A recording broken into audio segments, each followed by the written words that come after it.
Good start. It's a good start. Okay, we did it. Okay, we're in. Very. Are we going? Are we live? Are we live? We're live. We are? Actually, one of the smoothest starts we've had. Oh, easily. Oh.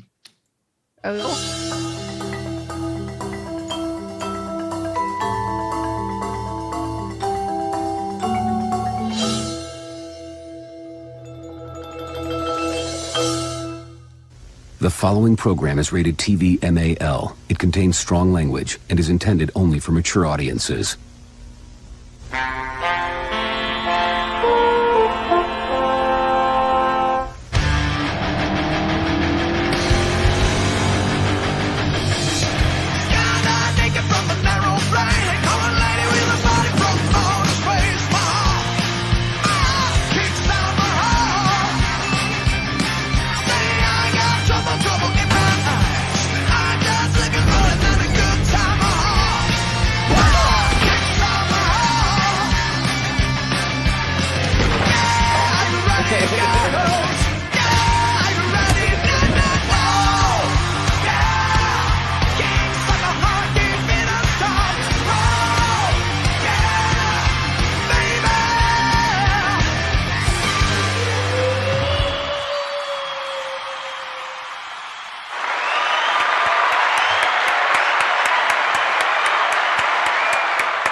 Oh my God, I just like downed my half a cup of coffee right before that started, so I'm ready to go.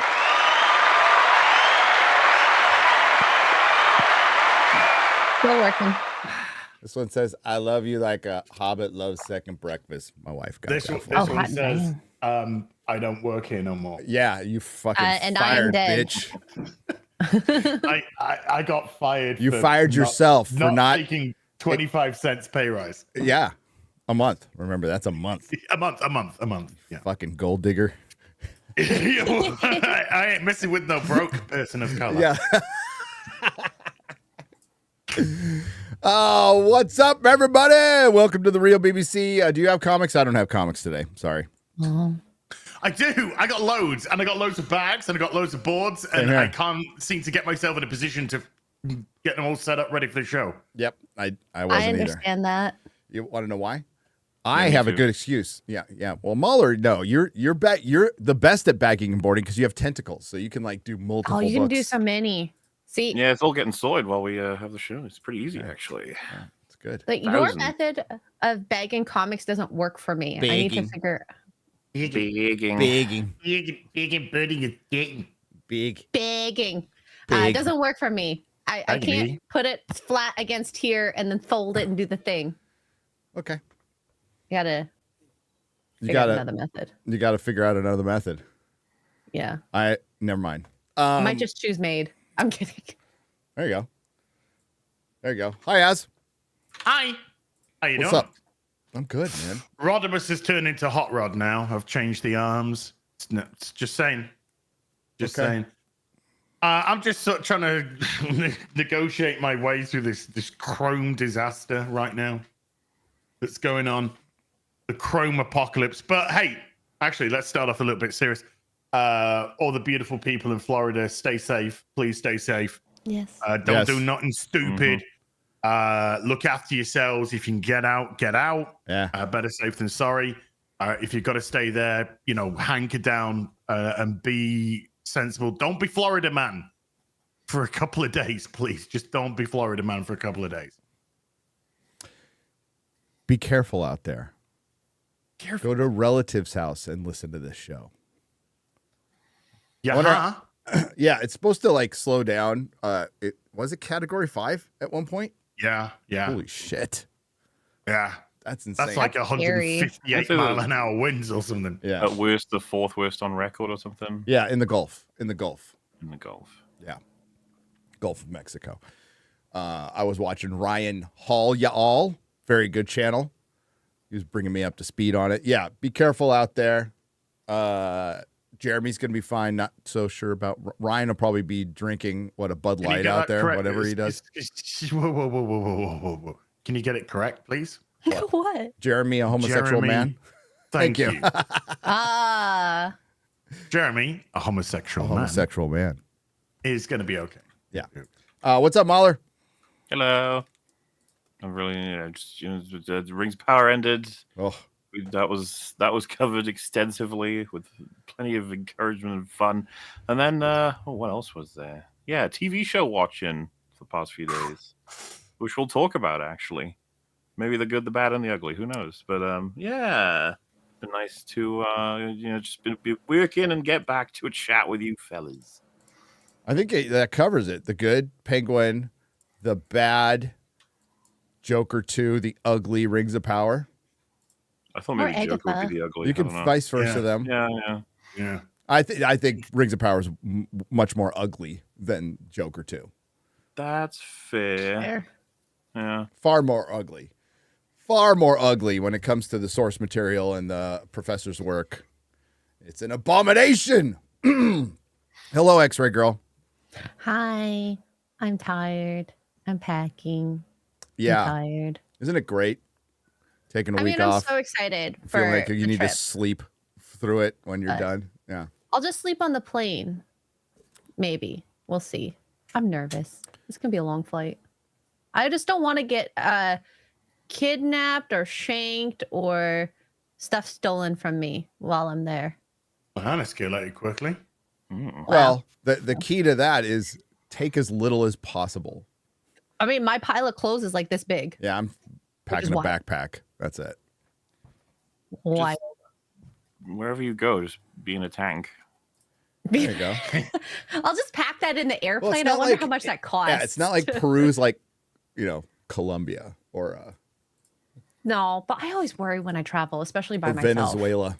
Yeah. X-Ray invades Machu Picchu on a tank. They funded a lot in Ukraine. Canada did, so they might be able to fund me a tank to Machu Picchu. I think it would work. Trudeau, what's up? As long as it's got a hammer and sickle on it, it'll be fine. I have a tank. Yeah! Do we come call on, this, baby? I haven't turned it on yet. A figure as well, or is that's it's a self-transforming Megatron. It's the Roboson Megatron. Roboson Megatron? Roboson. I like it. Roboson. Roboson. Very good. Yeah. Robotussin. Robotussin. Hey, X-Ray, did you get the Insta I DM'd you yesterday? No. I DM'd you an Insta. Should I put water in my mouth? Yes. What? That will become clear when she's back from Peru, folks.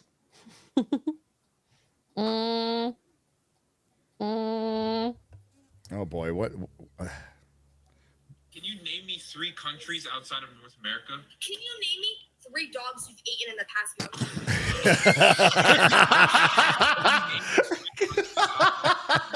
I didn't laugh. It's fine.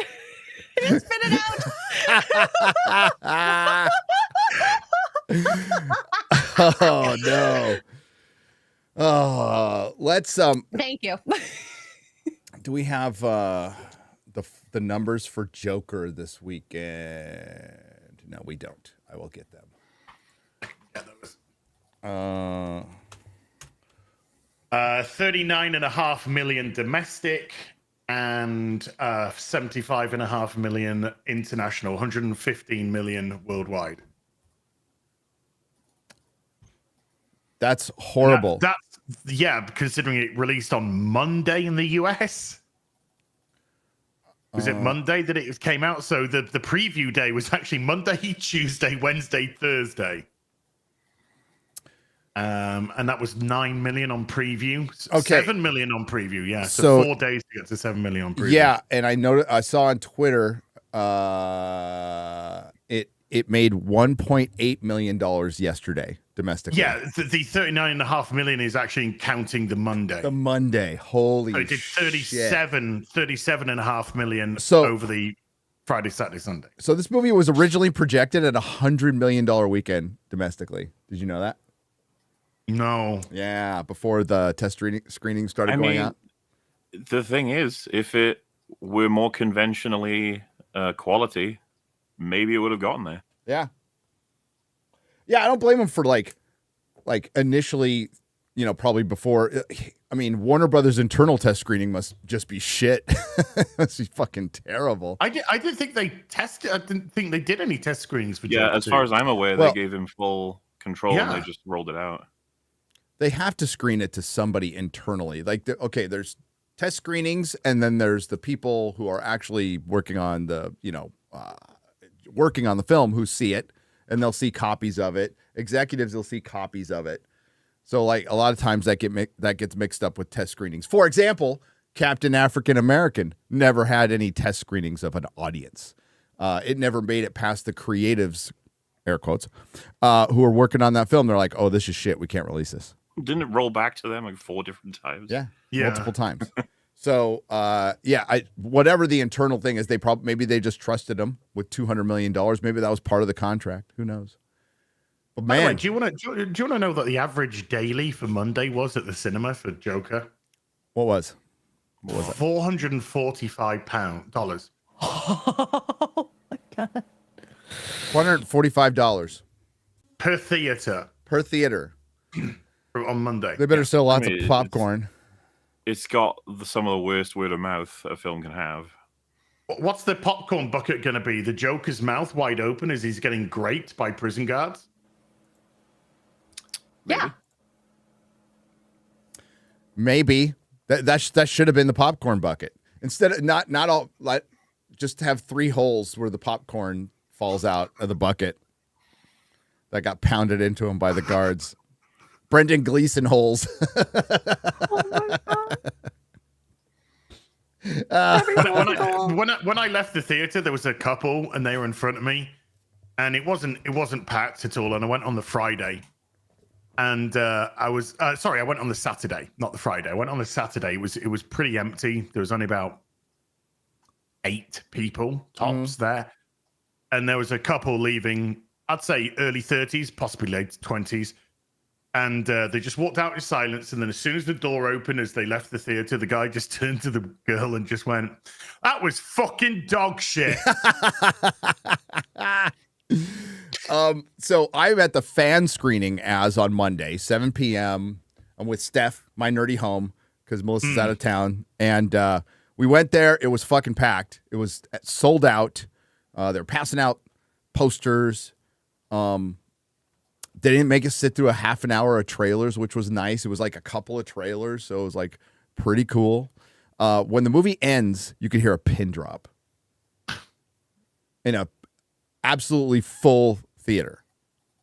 And it was just very quiet. Probably also worth saying in a bad way, because some films can leave an audience floored. You know? Yes, in a very bad way. Like a way. Would People can hear you- coughs and shit. Would you say that the air was literally just sucked out of the room in the Yes. shower scene? Yeah. In the shower, I don't think everybody. I don't think everybody understood the shower scene. No, okay, Chrissy no. missed it, and even Steph got it, but she's like, "Did they just rape him?" I'm all, yeah. Yeah. So I don't know if everybody got that right away, but for me, the air got sucked out of the room the first time they focused on that guy when Arthur's watching the news, and Yes. or he's watching the news with Arthur, and they focused on that guy. I'm like, oh, that's the Joker. Yeah, just like Just like that. fucking figured it out right there. I'm like, okay, so we're gonna just wait, and are they gonna kill him? Yes, they killed him, and so yeah, I just started like, as soon as they started singing, dude, I'm like, man, it's a full theater. I don't want to be the one dick looking at my phone, but I want to look at my phone so much because like it is so bad listening to this music. I know some people It was the worst part. said it was good. It was not good. I was okay with it in as much as I thought it made sense in what they were trying to do, because he was like completely shut down at the beginning, wasn't speaking, wasn't interacting. He would only talk if he wanted a cigarette. He'd even stop telling jokes to get cigarettes from the guards. So I saw the singing as the way that he was hated getting that. his voice back. Once I I was about figured to out what say- it was, because I thought it was he was biding his time. I'm like, this could be him biding his time. Oh no, he's just reverted back into the old character. Fuck this shit. Sorry, MauLer. Go Yeah. on. Well, I feel like we're all we're in similar places but different areas, because like I was already worried after the animation. Yeah. I've mentioned on other streams I didn't agree with the animation at all. As in, like, I thought the animation was awesome, but the story it told, I was like, no, Well, that's not what happened. I thought it was. Like, I was a sweet summer child because I thought it was like, oh, okay, so it's his shadow self, it's duality, and which is still you, right? I don't agree. That's what happened in the first movie. No, not necessarily. No, but I I was interesting to see. I was interested to see like where they're going to go with this because I thought they were going to go somewhere with it, and they did. I completely understood what they did. It just didn't work at all in any way, shape, or form. It was a 1-2 punch for me because not only did I not agree with what the animation said happened in the story, but to start with him being Arthur at the earlier in the first film, in this second film, I was like, whoa. Why have we gone so far back? I wanted to see more of the character from the last scene in Joker. Yeah. Like he is a new man, but he doesn't even have the makeup on, and he's clearly got this level of confidence and understanding and a new outlook on life. And he's gone. That guy doesn't even exist at the beginning of this film. We're back to Arthur from like the first half of the first film, which I was like, what the fuck? With a lot of progress on. But the thing is, though, MauLer, that unfortunately the film answered that question for you. He didn't kill the woman at the end of the movie. It was all in his head. Because when he goes to trial, he's on trial for 5 murders, the 3 guys. And his mom. The clown guy. And he cops to his mom for the 6th. And of course, Franklin. Yeah, not even... he cops to his mom. Yeah, so not her, so he didn't kill her. Well, not only did he not kill her, but for all we know, that scene didn't even happen like that. So the animation, I thought, like... I didn't know that the movie would follow the animation literally. I thought like this is just an idea they're presenting out there. Oh no, it's the movie. The animation is the movie. That sucks. Apart from they use truncheons and not penises. Yeah, MauLer. It was a miserable experience. It just got worse as it went on. It was boring. They were mumbling through the music, and then the sets. I mentioned in my review, the sets for the musical scenes were probably the best part. I like the Gotham set and the Arkham set. I'm like, that's pretty cool. I like that. But there's a lot of elements I like, but like it doesn't.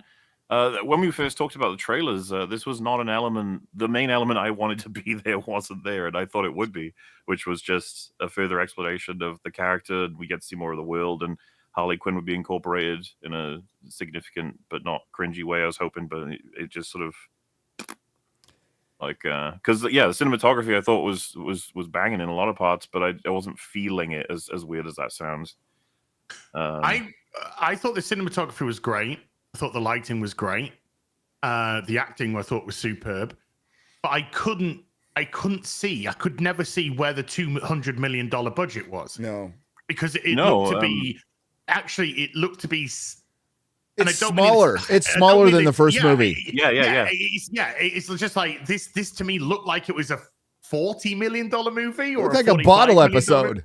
Well, so if I had zero context, gun to my head, and I had to pick which film was more expensive, I could see myself easily picking the first one. Mm-hmm. Yes, I'd be like, well, it's bigger in scope. Like they go more places, and Robert De Niro is in it. Yes. So I was always struggling to see how did this cost $200 million? Well, considering so much happened in the same sets. $150 million went to Joaquin Phoenix, Todd Phillips, and Lady Gaga. Yeah. I was when I was talking on Afternoon and Tea Brendan about Gleeson's truncheon. Yes, and I kept referring to her as Lady Gaga, and somebody in chat was just like, "You're pronouncing her name wrong." It's like, yep. That's the kind of point, dude. And then... the kind of point. Oh, so yeah, that was so weird. I couldn't. Yes, it had to be on getting Joaquin Phoenix to return, hiring Lady Gaga, probably piling the money on Todd Phillips. So how much actually went into the movie? Probably about $50 million. Well, because all these crazy inflations of the budget wouldn't have mattered had it made the same money as the first one. They'd have been like, whatever, we got our returns. Still would have made a profit. Brendan Gleeson, by the way, I thought was great. Yeah, he was like the little standout in it. He played the role perfectly well. There just wasn't more. I kind of wish there was more to it, to be honest with you. It feels like the guards don't have an ending to their story. No, because it's weird. almost it's so bizarre because it's like so many people are saying this is a fuck you to the Joker, to the people who like the first Joker. I get that. I fully understand that. But it's like, but the villains of the piece, which are clearly the guards throughout the whole, they're antagonists throughout the whole of the film. They actually come out on top. Yeah. They come out on not only that, they actually facilitate the death of Arthur Fleck. Well, and I want to they be murder clear on some- it. There are some stories that'll have characters that quote unquote get away with it or get out on top and blah, blah blah. But I don't get that sense from this film. I don't get a sense that the story was about how the guards are the true villains and that they are the ones that can. Like it just felt like the story stopped giving a shit about them, and we'd never got an ending to it. Mm-hmm. We never got anything close to closure or a point. They just existed to do their thing, and then it's like the film forgot that the audience would obviously kind of hate them. Yeah, because because Brendan Gleeson was great because he could pretend to be like Arthur's buddy in as much as he wanted him to do what he wanted him to do. Well, and then if Arthur tried to buddy with him, he would just slap him fucking down. But the guy with the beard was just, I liked him because he was just like fucking nasty all the way through. And I thought, what's going to happen to this guy? This guy's going to get some. That sequence you were referencing is actually one of my favorite parts of the film in terms of just sort of standard story work, right? Like having them walk through whatever part of Arkham it is, or sorry, was this Blackgate, the prison? No, it was Arkham Hospital. It was Arkham, yeah. Yep. Yeah, Arkham State Hospital. Yeah, where Arthur's looking for, like, he finally tells a joke after a while, and Brendan Gleeson's like really happy about it, enjoys it, passes him the cigarette, and he just touches him on the back as like a thanks, and then Gleeson like hits him. Yep. Like I really enjoyed that. Yeah, doesn't he pat? I think he pats Joker on the back or something, and he's when he gives him the cigarette when he's walking, and then Joker goes something like "No problem, pal," pats it back. So he's mirroring the body language, which we kind of do as and then he just fucking absolutely clouts him at the back of the head. Yeah, and that was great. There's not like there's not an explicit or like there's just a clear recognition of that is our relationship. Don't cross the line, and I quite enjoyed that. Pieces. Then he raped him. Yeah. Then he kind of crossed the line, I would say, a little bit. What's really... I know this sounds weird. What's really sad about the placement of that moment is right after probably the best scene of the whole movie, too. Yeah. So you get a sense of like, oh, this is so... Yeah, this is really going somewhere. Oh. And then you're like, oh... Because you get the sense. I mean, if I didn't know with everybody, even before I saw it, I didn't know what was going to happen. I didn't know about the graping. I didn't know about the ending. I'd managed to thankfully get to the cinema without spoilers. However, because everyone's just saying Act 3 just is a huge, just fuck you to everybody. I was seeing the progression of Joker becoming Joker again, and he kind of hits that crescendo in the courtroom with Puddles, Mr. Puddles, which was an awesome scene with some genuine comedy in. And then you in my head, I'm just like, but any minute now, he's going to get absolutely annihilated somehow. And then, and then it all just, after that, I was just, I honestly, and I don't mean this hyperbolic in a hyperbolic way or a pearl clutching way, but after that, I really nearly just kind of just thought, I don't care. I'm just going to go home now. Just get up and leave the cinema. It was a really lot of people felt that way. I wish I did that so bad. Well, and then you, like straight after, you get the really depressing speech that basically is just Joker saying any meaning you derive from it isn't right. And you're like, yes. Oh, okay, all right.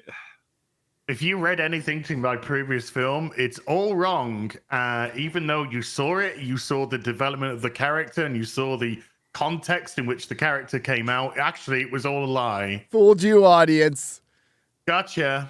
And then there's just Arthur Fleck. I'm just a poopy pants you guy. You silly American media illiterate people. You do not understand art. Oh man, I have seen so much of that about this film. Yes. What's funny is just like people don't like it if you say this, but it's just like I disagree with the creator of the first film about what the first film's about. There, I said it. I don't care. Yeah, I disagree with him. Like the creator can have those ideas, whatever. And he didn't, by the way. He didn't, because he didn't have an idea for the sequel. He might have had an idea what Arthur Fleck was, but it was never supposed to be answered. And they answered every question. Wow, it ruins the first movie completely. They didn't. There's plenty of clips where he's explicit. No sequels happening. It's not happening. Yeah. I'm not doing it. Yeah. He contradicted himself quite a bit, which is his rights to, like, I don't blame, like, they backed up a Brinks truck for him. I don't blame him for taking it. Like, that's not, I don't, but like, it's clearly not on the level of the first. What it is the 6th DC comic flop in a row.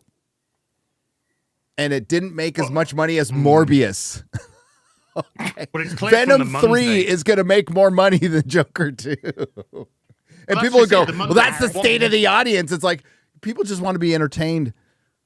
You know, believe it or not, if you're going to set up a Joker origin, set up a fucking Joker origin. You can make it alternate and fun, but no, let's just make it not about the Joker at all and watch the main character die a pathetic death after getting fucking bun raped. And I hate how a lot of people describe the film so broadly that you can make it sound like the events could work. And it's like, you have to look at how it actually goes, how the scenes connect, how the things roll out, and what exactly happens, and what exactly it means, and how explicit they were in terms of, like, this film's almost insecure about the first film. Yes. It doesn't like what people thought and felt about it, which is just like, okay. I definitely see that. I definitely see that. It's kind of almost embarrassed that. Yeah. It kind of got. It's kind of almost embarrassed that people could empathize with the guy that went through the journey, which is crazy. Because, you know, nobody's saying that Arthur's a good person. He murdered 6 people in that film. Yeah, nobody's like, you know, he's not a hero. He's a villain. We're watching a villain origin. He gets caught at the end. He's incarcerated at the end. He gets his comeuppance in terms of, at least he's in the system, in the correctional system. But you could empathize with how he got to the position he got to. It doesn't mean that you have to agree with the decisions that he made during the course of the film, but he killed the guys who were beating him up, who were looking down on him because they were rich Wayne Tech, employees, and they looked down at this guy who has a disability, can't control his laughter. He's a literal clown. They're beating him up. He has the gun. That event happens. He takes charge.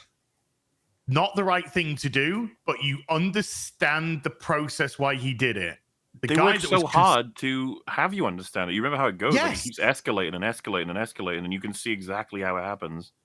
And then he Same panics. with the bully. Same with the bully. The bully's bullying and bullying and bullying. Not just him, everybody. Mr. Puddles. He's bullying, and he just gets to the point where he just says something and the litmus, goes off again. That's it. Fucking dead, mate.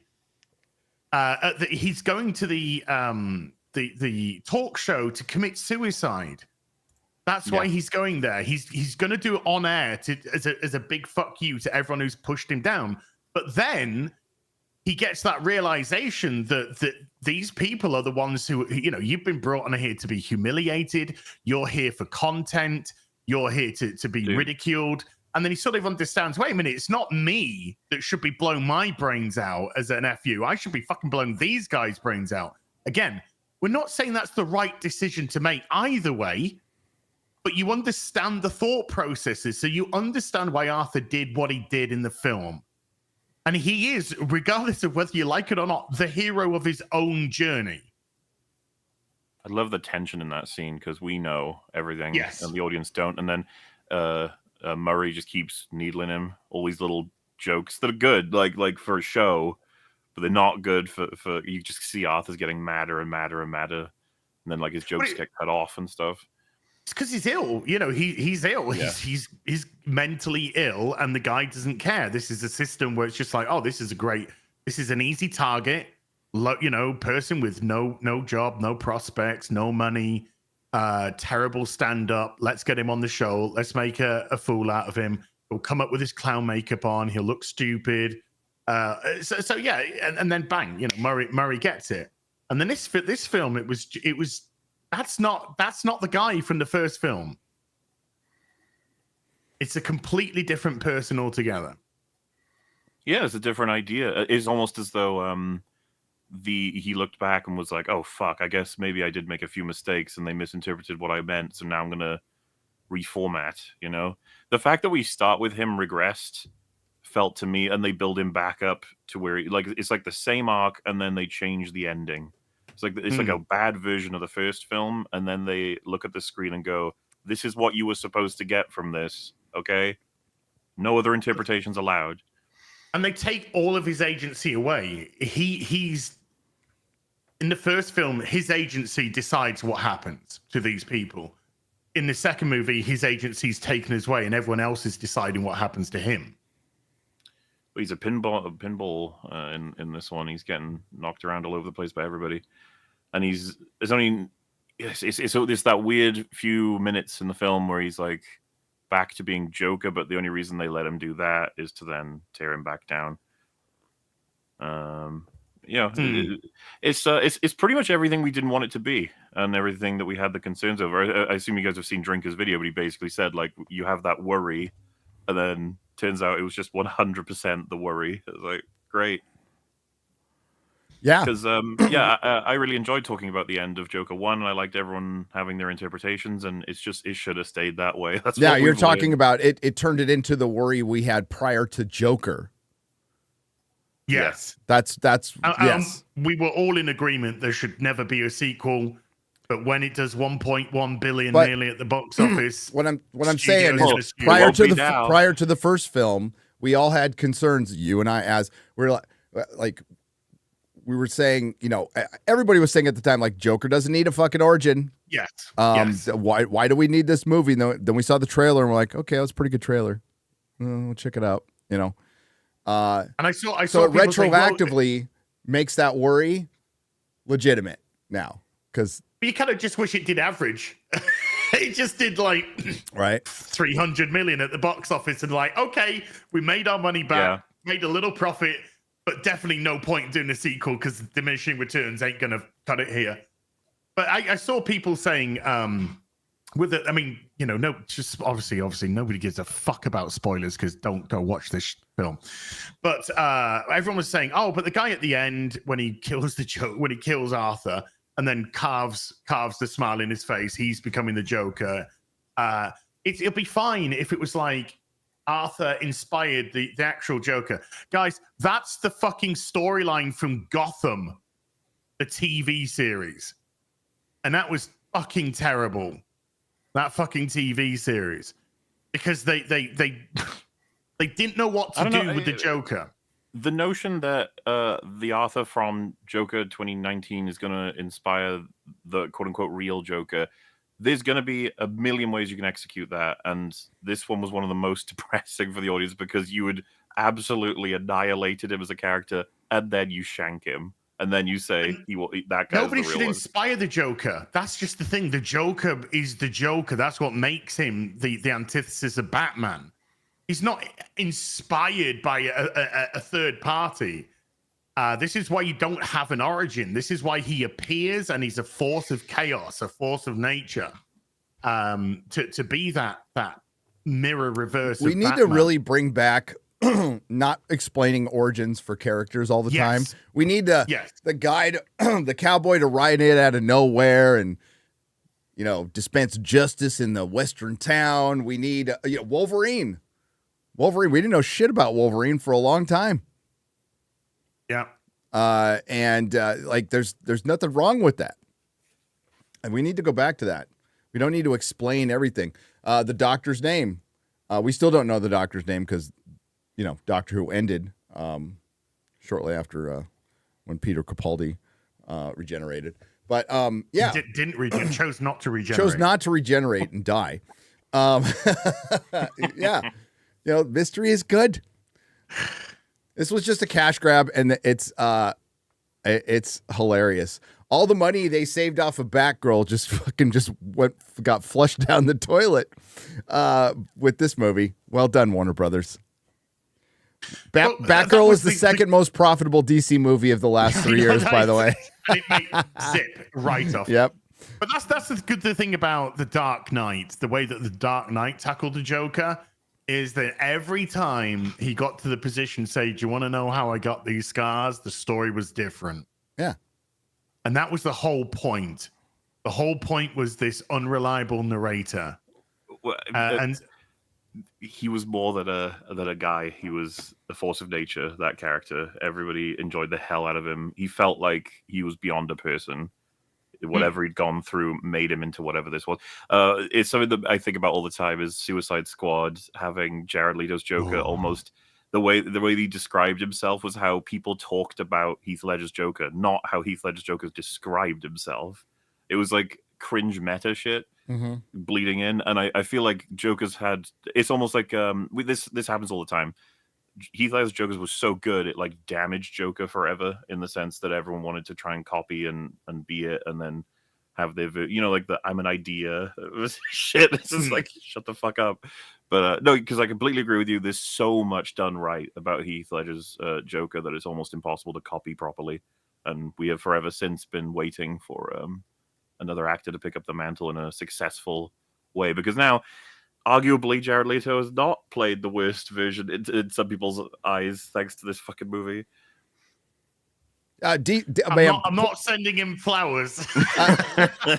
James Gunn better hit like a fucking upper deck home run with Superman. Superman. Be great. Like it can't just be good; it needs to be fucking great. And maybe you'd have to understand that this does have a knock-on effect when you damage brands. Yes.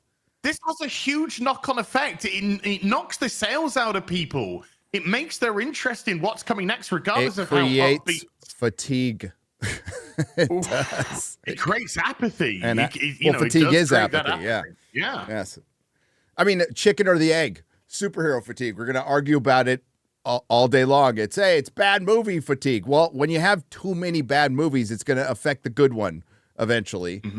We saw a little bit of that with Guardians 3, which you guys didn't like, but a lot of people did. I thought it was mid. Yeah. I thought it was mid. And it's not great, okay? But it affected its first weekend.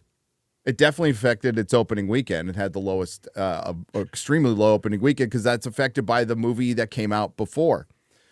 Yeah, I mean, we had the same opinions with Guardians 3 that we did with Deadpool Wolverine. One liked it, one thought it was mid, and one didn't like it. Yep. So we're in the same situation there. Guardians did have a terrible weekend, Guardians 3 opening weekend, but word of mouth was some people, pretty good. Yeah, it had legs. Majority liked it, yeah, and it had legs to take it. Was obviously Deadpool had huge legs, which has taken it through to an unbelievable digital release as well, which has just blown everything out the fucking water in terms of digital release. It's had phenomenal success there.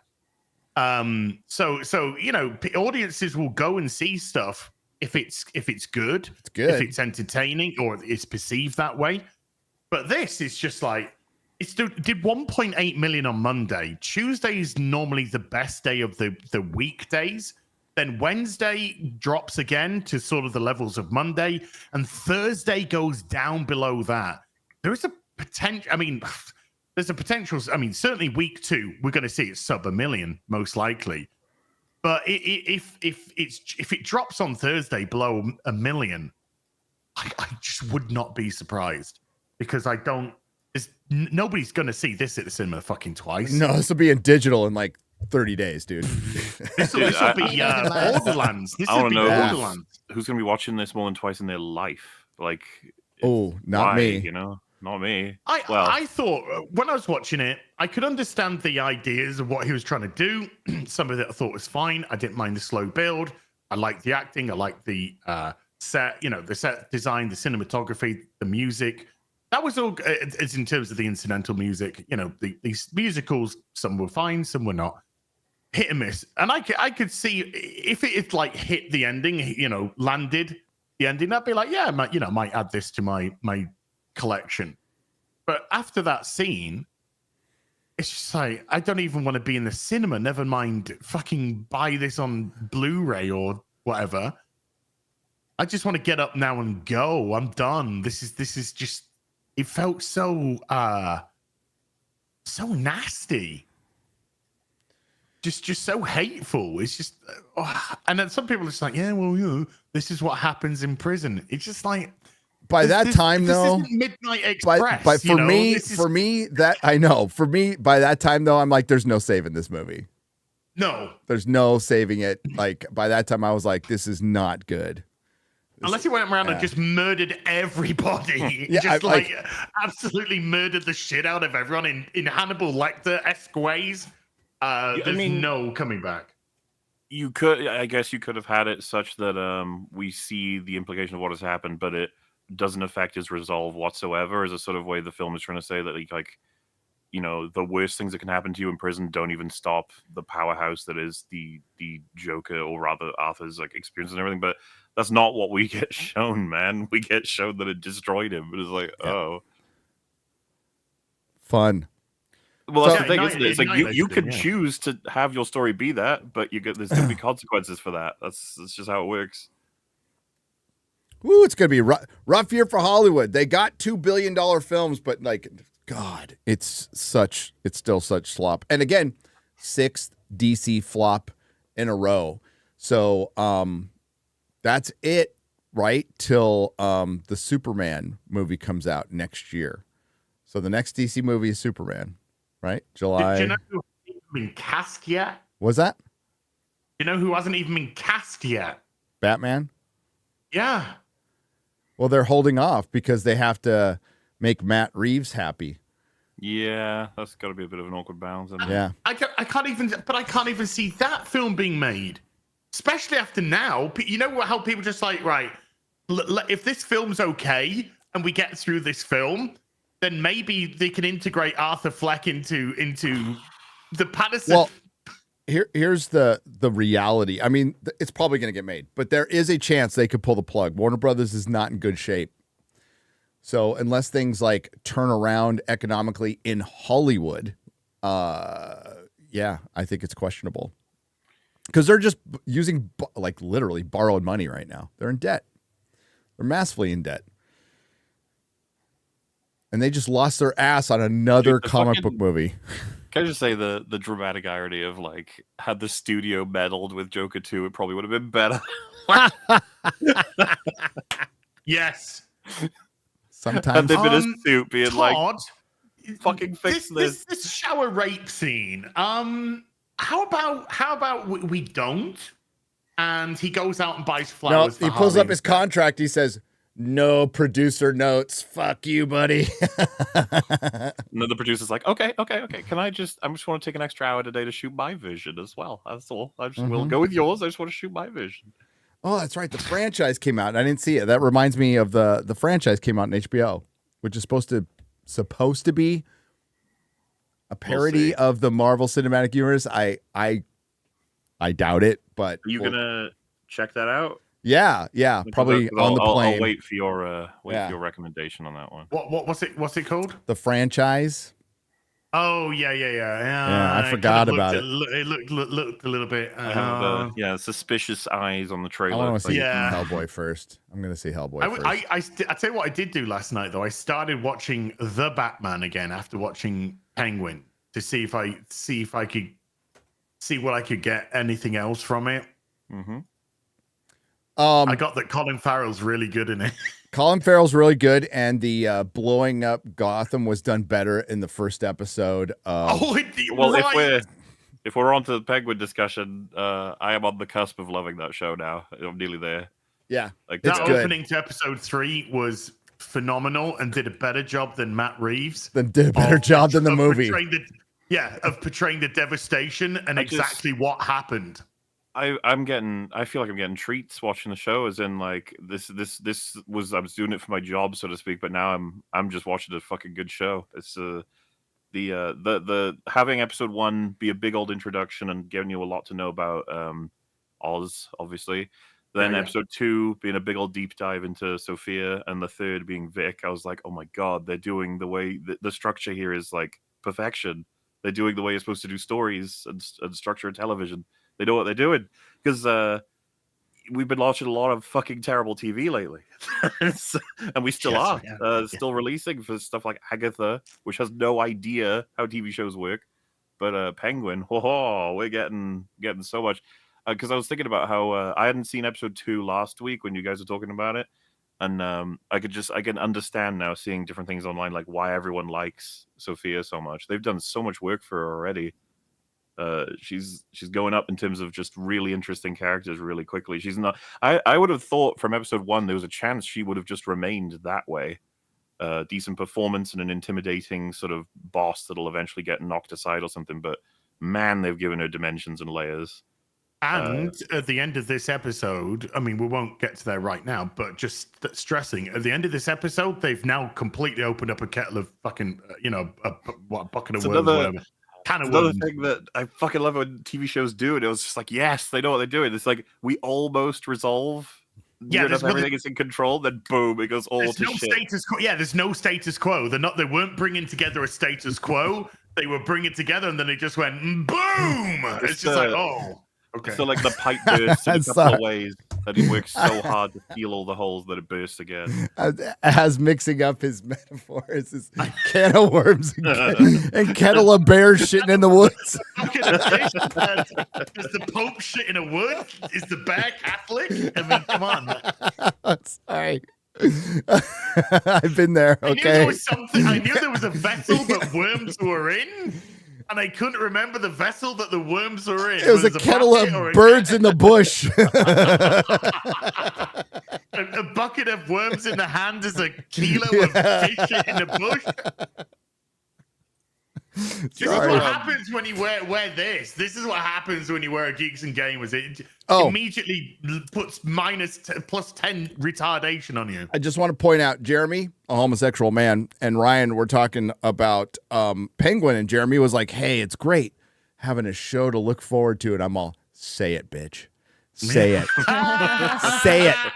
Say my name. And he didn't. And Ryan didn't come in. If I was Ryan, I'd have gone, weekly, right? You can watch it weekly, every Sunday at the same time. You got this close to saying it. It's okay. Next FNT. There are 8 episodes total, is it? Or 10? 8. 8. Yep. We're almost halfway there. Well, it's been chock full of story for each one. We've not been like, paced down or with filler or waiting for something to happen or irrelevant events, that sort of thing. It's been good shit so far. It's been really good. I'm not going to talk about it, but like, remember Agatha? It's like it hasn't charted. Nobody's fucking talking about it. It's almost like nobody cares, and this is where apathy. Well, I mean, there's a reason. There's lots of reasons why nobody cares that are really valid. But it's a great point to put out. Like, I mentioned it in my video. Guy like Az, guy like me. Like, why would you want to make a show for us? No. Why? We're clearly very disinterested in your potential success with your products. In the infamous words of Kathleen Kennedy, older Star Wars is for 50-year-olds. Why would we want to make a Star Wars land for them? Because they will take their children, you dumb bitch. Well, I'm obviously working on a video, and that's on my mind. Because it's called a generational franchise. That's why it's still popular not today. Anymore. 50 years. Oh, not anymore. No, I was talking to my normie friend yesterday, and he was saying to me, whenever I hear Star Wars now, I'm just like, I have no interest. No. And that's a normie. And he's just like, to me, when I hear Star Wars, I'm just like, oh no, that's awful stuff. That is. Local collectible toy shop was talking to the owner, and he's like, yeah, what's hot right now? DC stuff is hot. Transformers, G.I. Joe. Yeah. Vintage Batman and vintage this. Star Wars, dead. Yeah. Absolutely. On that note, I was listening to the last FNT, and there was this moment where I think, Gary, you were saying how there's efforts, we're going to see differences over the years of Marvel trying to do this, that, and the other thing, trying to correct the ship somewhat, not in any kind of hyper hopeful way, but that Star Wars, no, that's going downhill. It's going to get fucked. And I think a couple of people talked at the same time, and I could hear Ryan in the background being like, oh, just the thing I love.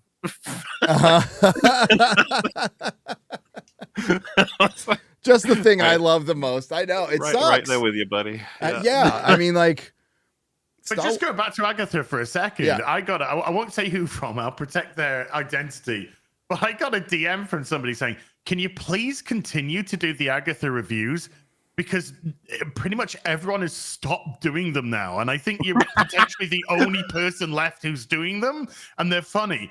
And it's just like, well, that's I absolutely understand that, because when you watch Agatha, it's just like, this is literally a show by Jack Schaefer for Jack Schaefer. Yeah, it's nothing happens. It's not even that memeable, really. It's just boring. I mean, like, the Acolyte is worse. The Acolyte is worse than Agatha, like, by orders of magnitude. Agatha is just fucking boring bottle episodes of women drinking wine and quipping in a way that a middle-aged childless or has children but has a nanny raising her children that are probably transmissions, bantering that they only understand and like.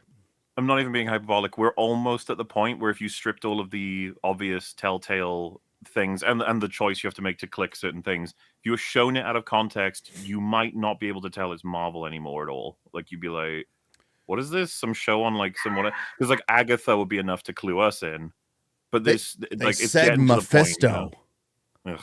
MauLer, and they did it up last time. Well, because she looked it up finally. I love it. There's clips that Perry's found that are in my old WandaVision things where she's like, Jack Schaefer's like, this is my Marvel guru, and it's like it's another wine mom from Disney, right? And this was the series where they didn't know who Mephisto was. Somebody, like, basic knowledge of Marvel would help. Like, there are encyclopedias that you can go through that are only about this thick, and they'll tell you who Mephisto is. Read them cover to cover, and you like get a basic knowledge. What's worse, when they say, "Oh, I'm familiar with that character, but I want to do a different version," or when they say, "Who?" You're like, well, we know that they're actively encouraged not to read source material. Yep. Well, they used to be.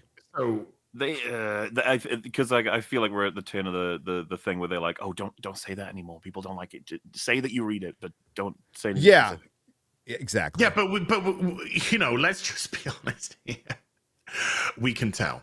Oh, absolutely, dude. Have you seen like the promotional shots of? I think it was James Gunn's Superman, where there's a shot where they're all reading their comics. They're like, "See, look, we're all reading our." I was just like, "Come on, guys!" Oh, they did that with Bree too. They had Bree laying on a couch reading Kelly Sue DeConnick. Captain Marvel. It's like, that ain't gonna help. Well, it feels so performative and lame, and it's just like, look, guys, just be honest. Well, of course, that's a stupid thing to say to them, but still. If you don't like my politics, don't buy my books. My book. Man, that's a horrible thing to say, don't you think? To comic fans, it's fucking terrible. Well, it worked out well for her because nobody bought her books. Yep, it did, and to the point where she went on another review. She went on another interview and goes, "We're really concerned in the comic industry because sales are cratering." You know. Yeah, yes. Crazy. Crazy. Wow. Comic shops are closing down at an alarming rate. She's been awfully quiet lately.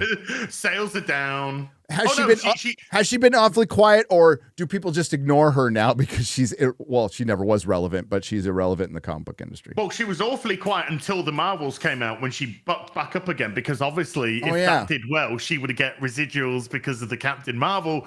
So that's the only time. Did she get negative residuals? Does she owe them money? That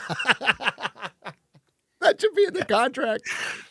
Yeah. If it does less than this number, we actually going to tap you up. We're going to put a lien against your rented apartment with your 9 cats and your husband, comic book writer. I think they're still married. I don't care. Penguin good though so far. 3 episodes. You know, it could always still go sideways. We look at it 1 episode at a time, but I am enjoying it quite a bit. I can't see where it would go sideways because they are structuring it so well, and the characters are so well developed so far. And like Morley said, we had the first episode focused on Oz, really, and then the second episode focused on Sophia, and then the last episode focused more on Vic. I don't want to spoil. They're working on getting a new drug, right? And mushroom drug. Bliss. Yeah, which could certainly move into Scarecrow territory at some point, right? Oh, can I just as well? But did you catch the part? Did you catch the part where like they were creeping up right where like this is where you mention Batman? You need to mention Batman right here. And instead, the girl at the club goes, "Hey, Bagman." Did you catch that? The bag, because he was holding the bag of drugs, but yeah. Yes, but they were like they were like leading up to like this is a point where you need to talk about Batman. They're talking about the other state of the city, basically. The state of the city. Yeah. And right before you go, there's this happening and this happening. And then there's this guy named Batman. And like, come on, say it. You have to say it at this point. And she says Bagman. I think that was close. That was definitely deliberate. Sorry, you go on. Maybe I'd have to rewatch it to see if I think it is one-to-one or not. But I was just going to say something I really like about the show is just how much they treat you as an intelligent person instead of a lot of other shows where they don't. For example, I love when he introduces the drug and Penguin says, "It's called bliss." And then you just get that shot of Sophia like, the fuck? Like, yeah, so what? Like, it's called bliss. And then she's like, okay, yeah, fine. I guess that's what. Yeah. But there's no like, Oz, we don't have a name for that yet. Why did you say it? You know, we get it all from expressions, and I love it. Yeah.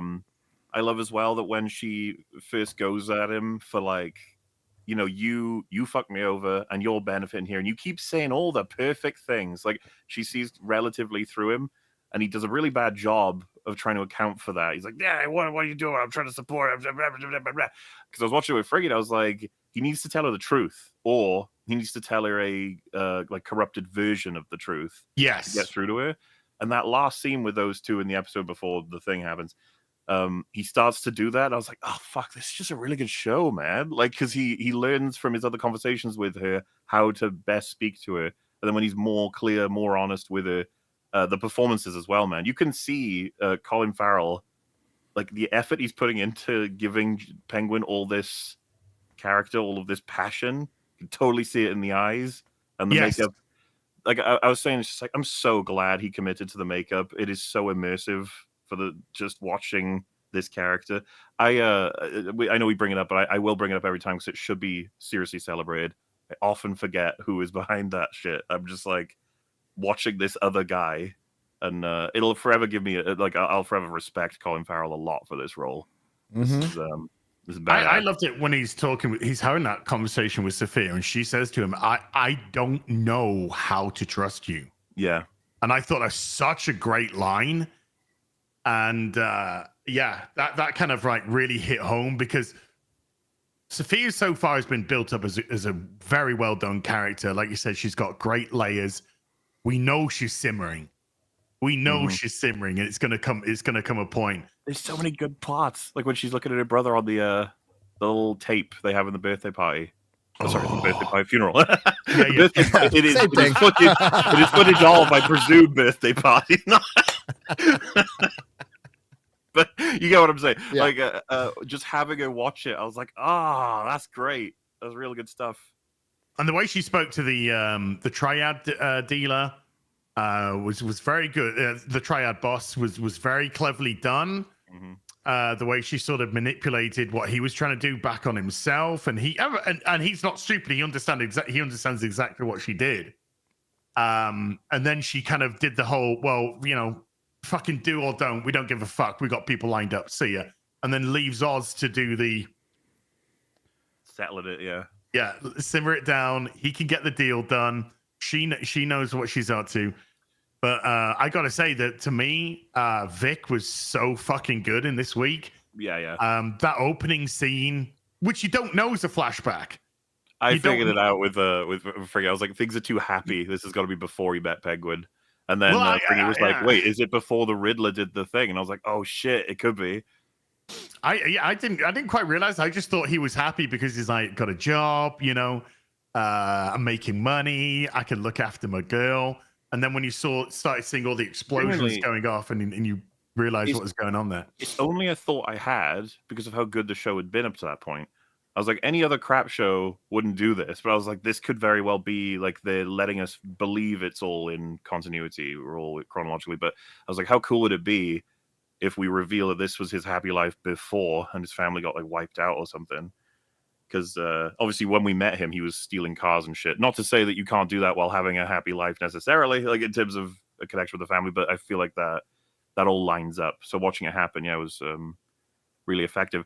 Just because it's on my mind about Sophia, I love the the amount of time she's noticing how everyone looks at her, all the whispers in different scenes and stuff, really helps get into her head about how she feels. And then I was just like, oh fuck, that was so good. The girl that comes up to her, she's like, oh, nice to meet you. We should do some girly things. Oh yeah. And then her daughter comes in, and Sophia's like, oh hi, and the mum pulls her away. She's like, no. Yeah. And there's just this exchange of like, right.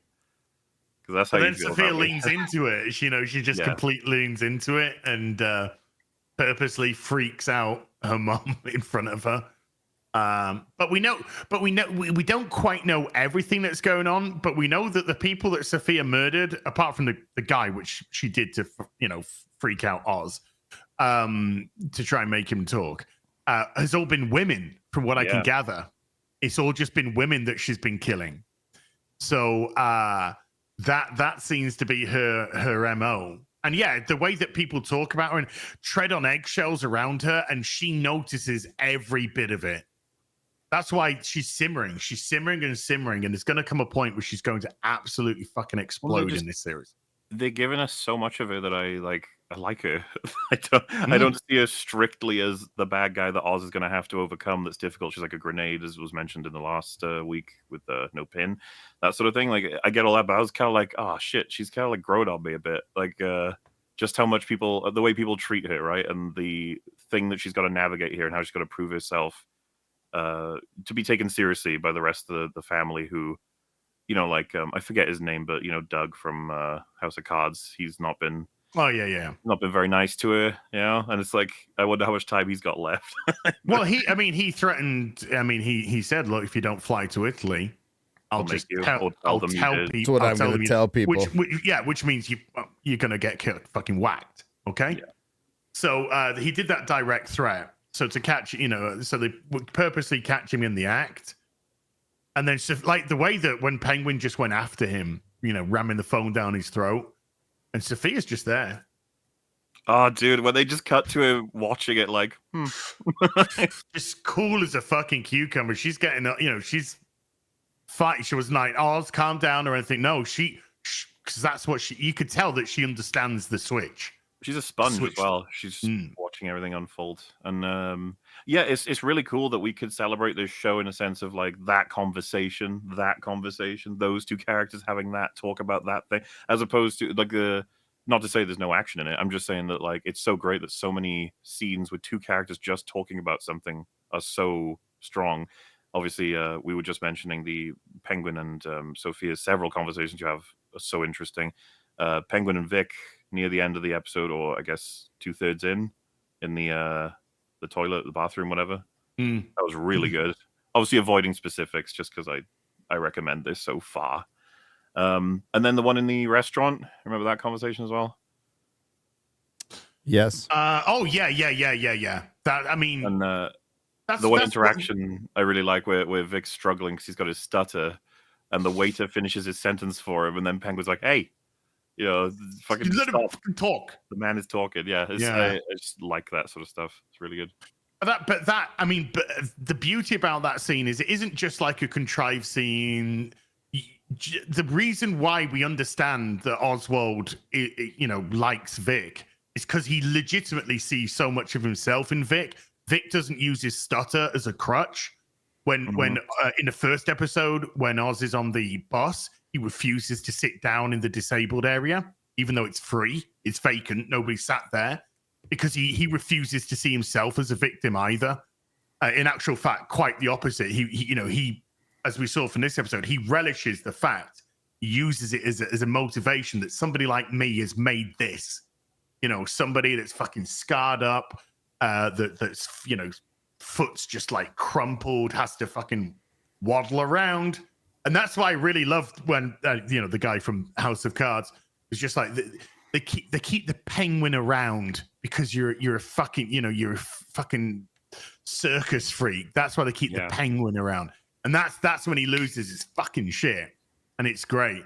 But yeah, that scene in the restaurant is so damn good because you do empathize with Vic, and this is the beauty about this is another beauty about this episode is this is Vic Breaking Bad this episode, and so we've been very sort of sympathetic and empathetic with Vic so far, almost as if he's been dragged into a world of events that he's got caught up in and doesn't have too much control over. Well, the show gave him an out, and even Oswald gave him an out this week, and he chose not to take it, and now he's done some stuff. And with everything that happened leading up to that conversation, it's like I don't even know where they're going to start week 4, the next episode on, because it's all fucking hitting the fan right now. Yeah, and we have something to look forward to. Isn't that great? I think so. Mm-hmm. But they referenced this week. They referenced the mayor being killed in the Batman. Yep. They reference him, which is very good. You know, the reason why they're having a mayoral elections is because not just because his term was up, but there is no mayor due to the fact that he was murdered. Yeah, so many good things. Unfortunately, hasn't Colin Farrell said he's never doing this again? Did he? He's never getting into the penguin makeup again. He doesn't want to because it's so much on him. That's a shame because I really like him. I'd be like, if this season nails it, and I kind of really hope it is, and I think that it probably will. I would love to see where they take this. Yeah. I mean, maybe if it is successful enough, they can just pick up the pay until he agrees. Yeah. But this is but here we are. We're at a spin-off series of a Batman movie that's not going to take place in James Gunn's universe. That's clearly going to have a Batman. They've announced it. Damian's going to be the Robin. And like, where the fuck do they get? Warner Brothers just is stupid. They're just always stupid. You know, and they control so many. This is why I call them stupid. They control DC. They have distribution rights for the Rings of Lord of the Rings. Fucking too much. Fucking shoot me for that one. For Lord of the Rings and Harry Potter alone. And then like forget about the fact that they've never been able to like really figure out what to do with the Looney Tunes cartoons. They control so much really cool shit and they don't know what to do with it. And never have. You know, they get a Nolan. What do? They piss him off. You know, so they're dumb. They're dumb. Shame. And it's funny is like the dumb carries over. They got rid of the last regime, which was filled with retards, and they got Zaslav, who's like a TV guy, and he's trying to cut costs. But shit, they haven't done. You know, they scrapped Batgirl, which I mean, ultimately is probably smart. But you know, you had. I want to see that. Now I want to see it more. I want to see it more now than I did if it was going to be released. It's terrible.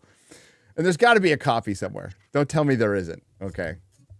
One day. One day when it'll sneak out. One day my prince will arrive. Someone will drop a USB into the email. Warner Brothers has an opportunity during Rings of Power to release Fellowship, Two Towers, and Return of the King on their 20th anniversaries, and does it like for Return of the King 5 months after the anniversary, but like do a wide release like Star Wars did back in the day for their 20th anniversary. Now they still could do it for the 25th, but they didn't do anything. Didn't do a special, didn't do anything. They're stupid. And that would have just been free money. Think there'll be a 20th anniversary for Joker Folie à Deux?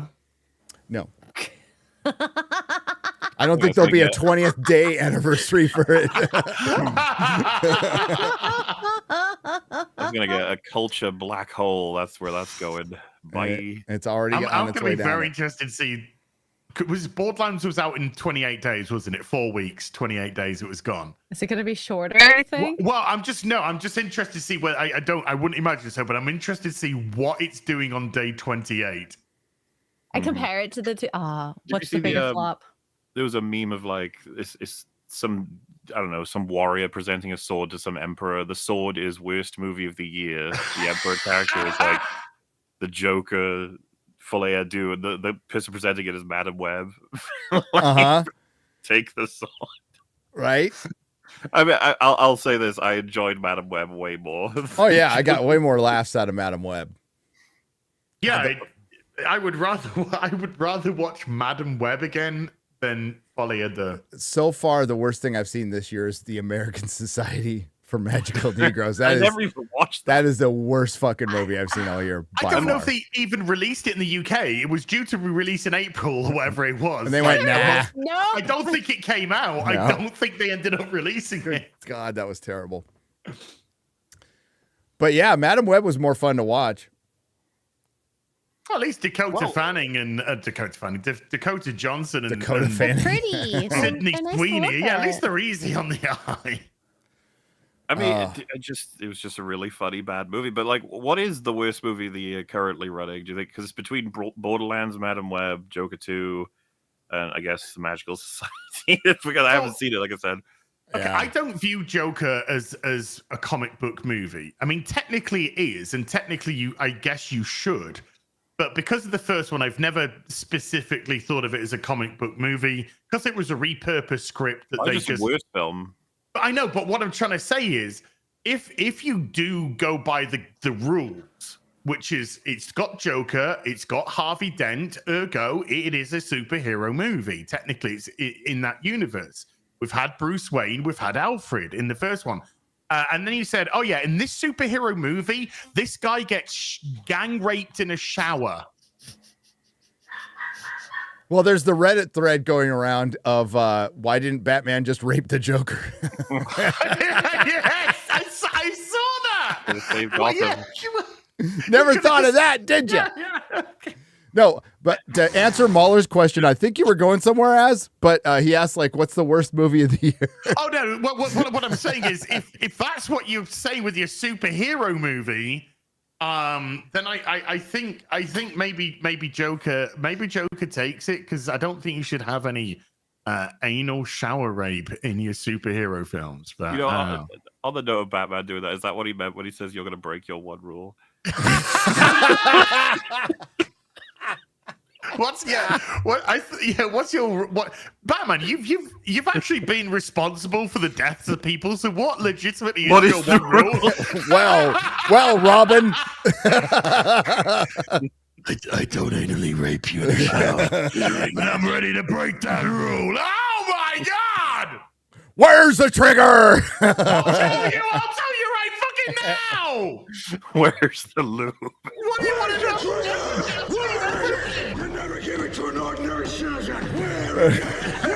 Puts a whole new context to that.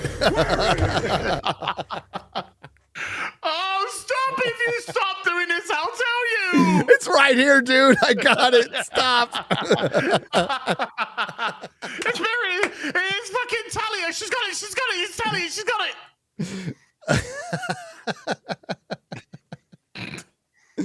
Oh shit. Yeah.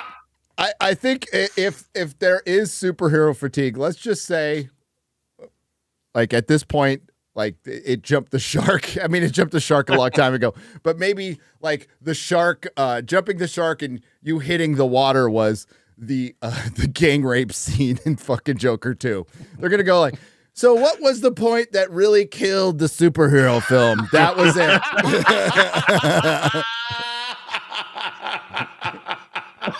And the thing is, if you leave it contextless enough, you can have people assume it was Batman. It's like Joker got raped. Yeah.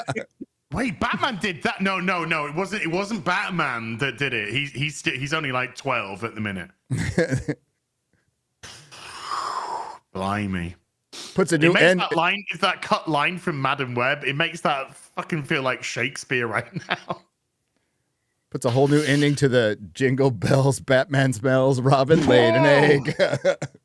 Batman raped me in the shower. And the Joker didn't get away. And then I got shanked to death. Yay! Jingle bell. Oh, no. Okay. Yeah, I wasn't expecting. Hey, they subverted our expectations. We're expecting the little prison rape in a superhero movie, but there you go.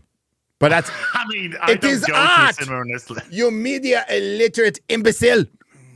By the way, your stream, based off what my Sunday afternoon tea, this stream's going to be age restricted. Oh, heavily, I'm sure.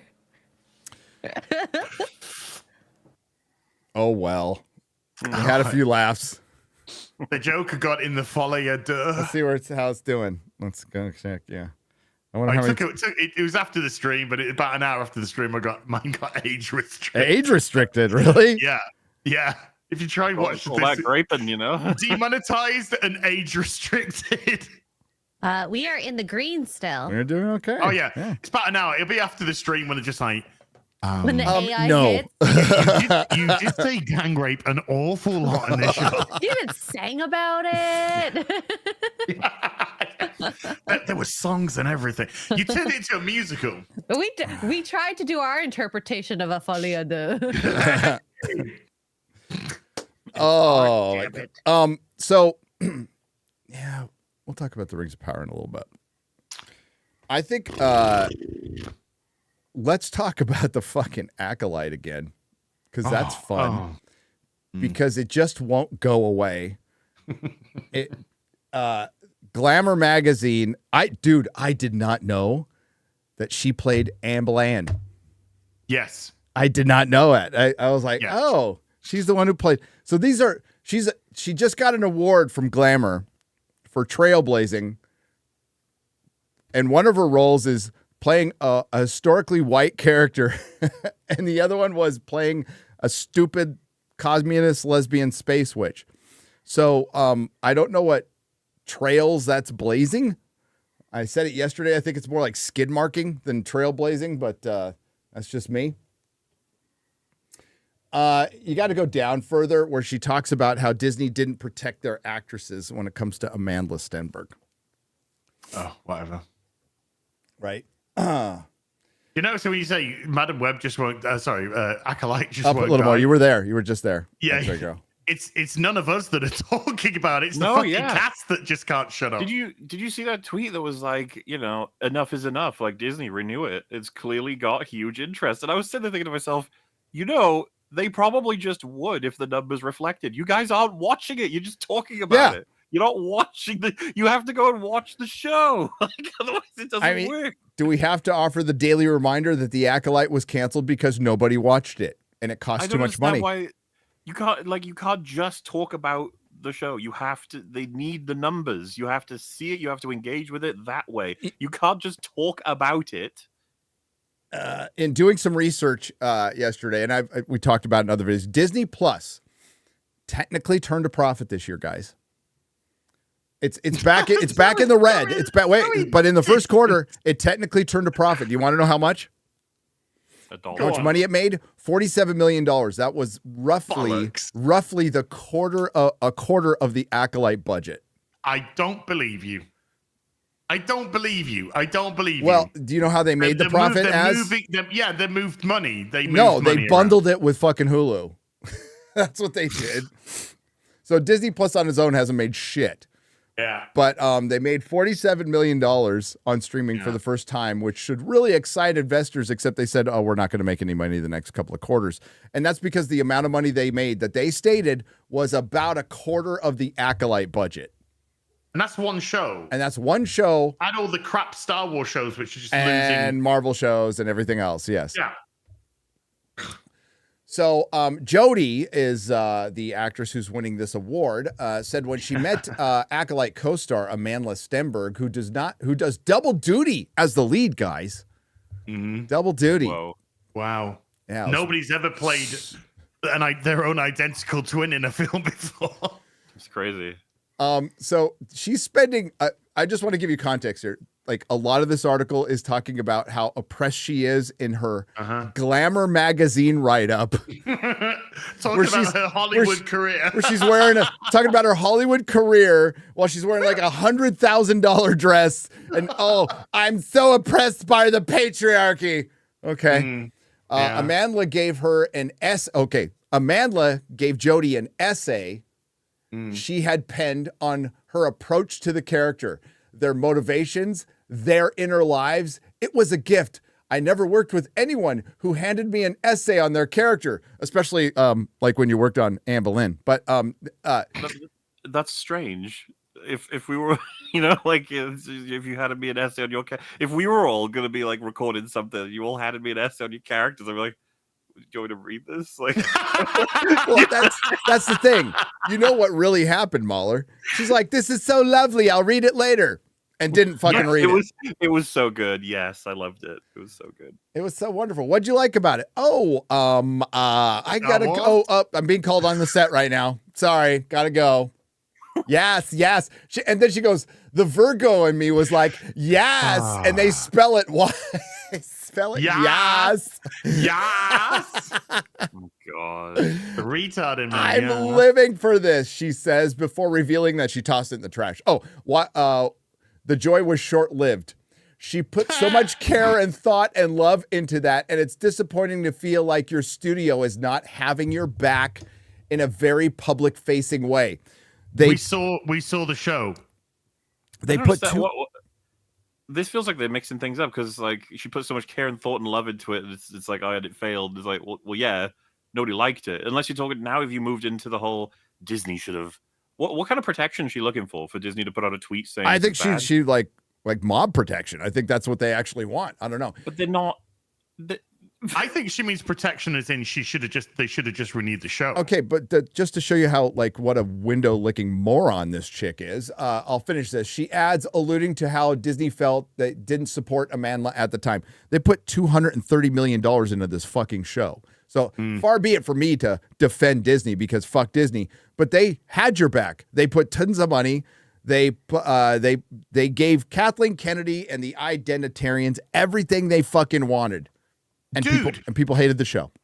They had a showrunner whose favorite Star Wars was all of Star Wars. All the Star Wars. How can you pick a favorite? So how could she not have had the best support? That's like the best Star Wars that you could possibly get is all the Star Wars. Would you say the show was unceremoniously canceled? Yes, actually, I would. I would say it was ceremoniously canceled. Like 2 weeks after it finished, it's just like, yeah, by the way, no more of this shit. I was having lots of fun. But yes, allegedly, guys, due to low ratings. So what is Glamour saying? That they actually canceled it because of the toxic fans? I don't. Why do they keep trying to pull this? It doesn't make any sense. Do you really think all these things like? Do you think if we had the power to get it canceled personally, like just us, do you think all the shows that are coming out? Do you think Agatha wouldn't have been canceled by now? Well, it will be. It kind of already has. It will be after the last episode. It was canceled before it even came out. This newfound power we have, we gotta figure out how to use it better because we already got the one down. You know, they only blame us for Acolyte. We gotta get more victims shows. We gotta take them all down. Rings of power, guys. Let's go. We gotta get it done. Gotta get it done. But in the weeks leading up to the season finale, the cast faced relentless torrents of racist abuse online from so-called fans who couldn't handle a black actor leading a Star Wars series. Oh, shut your fucking cake, old Amberlin. Whatever. Exactly.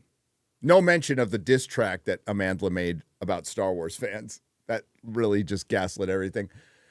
In a video posted to her Instagram, Amanda addressed the cancellation, noting that since the show was announced in 2020, she and the cast have experienced a rampage of hyper-conservative bigotry, vitriol, prejudice, hatred, and hateful language.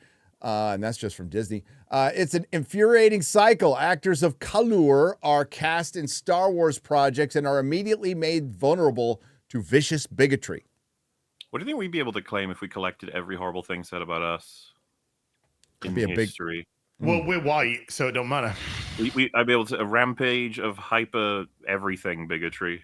Like, it's not even specific. It's just everything. Vitriol.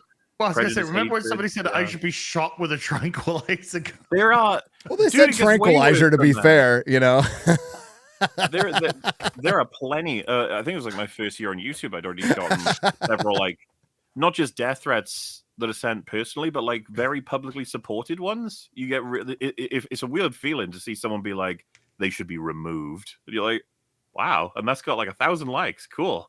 Okay. I mean, I don't know, but I wouldn't say X-ray. But definitely, Gary, me, and you, we have all received death threats over the course of our YouTube, right? Yeah. Yep. Yeah. Well, Okay. What I'm That's getting at, of course, is that's that we just the could thing. use that for sympathy or for claiming victimhood or whatever. But I've always said it's very normal when you're a public figure. This is just what happens. That's why you don't address it. That's why you don't bring it up. Yeah. When you get them, you just go, okay, and then you move on.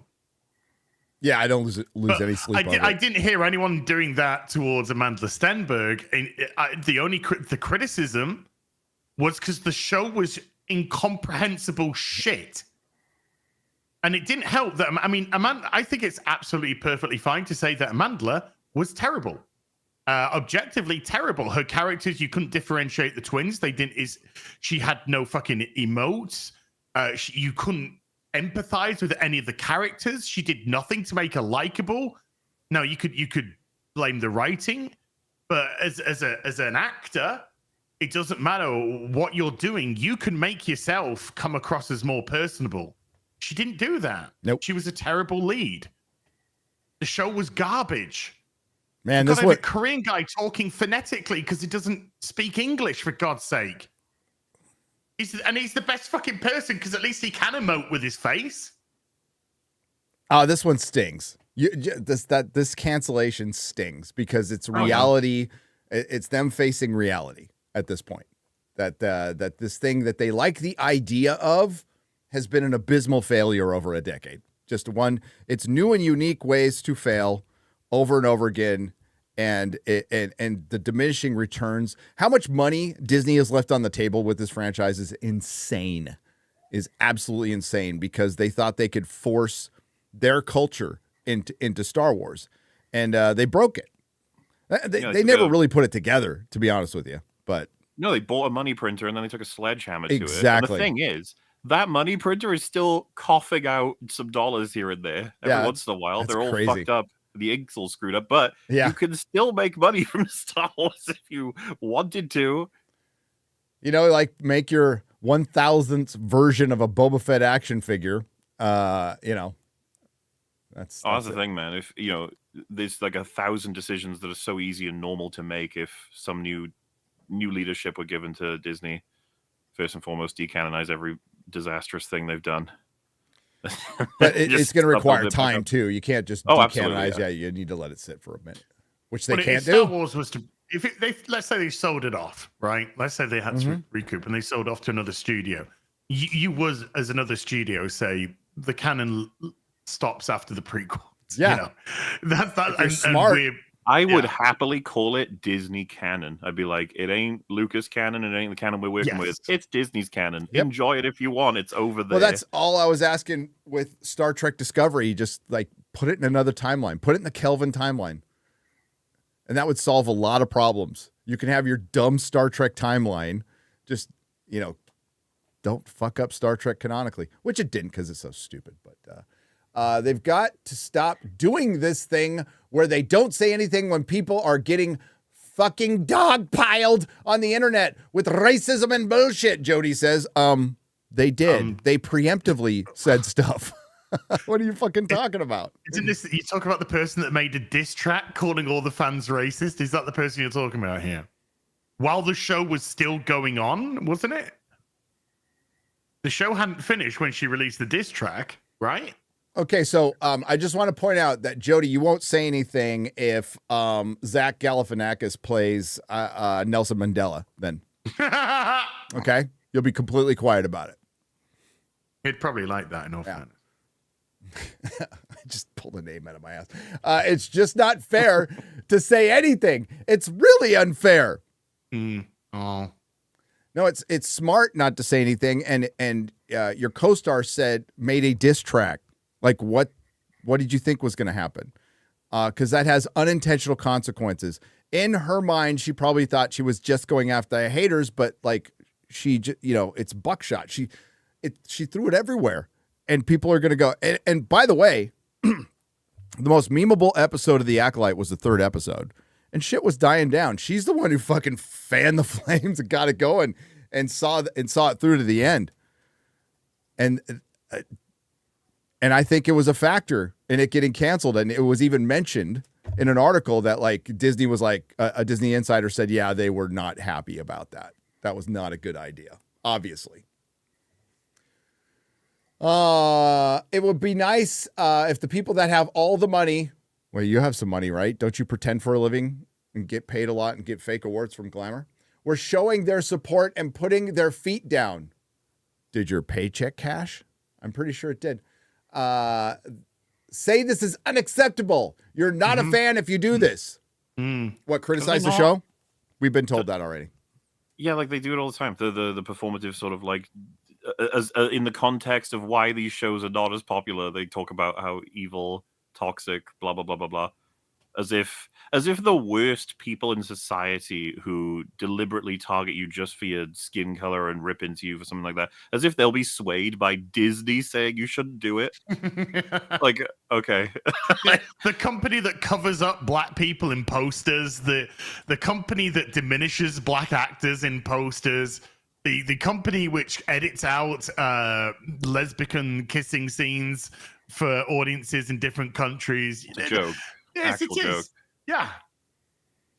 Yeah, And they have nothing to fucking say when you bring this. This is what I mean. Like, none of the, you want to say that to it directly. You'll be like, the company you're working for has done more racist shit than you probably realize. How do you feel about that? Yeah. How do you feel about taking money from the racists? Yeah, all the racists who like Vic and Penguin, by the way. No, we don't do that, Gary. Remember, whatever show does well because it's good, any actors of color, as they so often love to refer to them, are in the show. We don't count those ones. Like, no, if you like them, it doesn't count. So us liking Vic and the Penguin is what? Internalized racism. Something or other. I don't know. Something. Well, we said about House of the Dragon, right? Season 1. Yeah. It was they almost revved up the machines for you here because of blah blah. And then it didn't happen. They're like, oh, well, never mind. Move on. Next thing, whatever the next thing doesn't do. No, to where the actor even said, I might have judged the fandom too harshly on that one. Came out and said it was kind of cool. But yeah, like you see this quote here. We're gonna get there to a place where people stop having a stick up their arse about people of color being a part of. Scroll up. Scroll down. I don't know why you moved it. It's the big quote. No, the other way. The other way.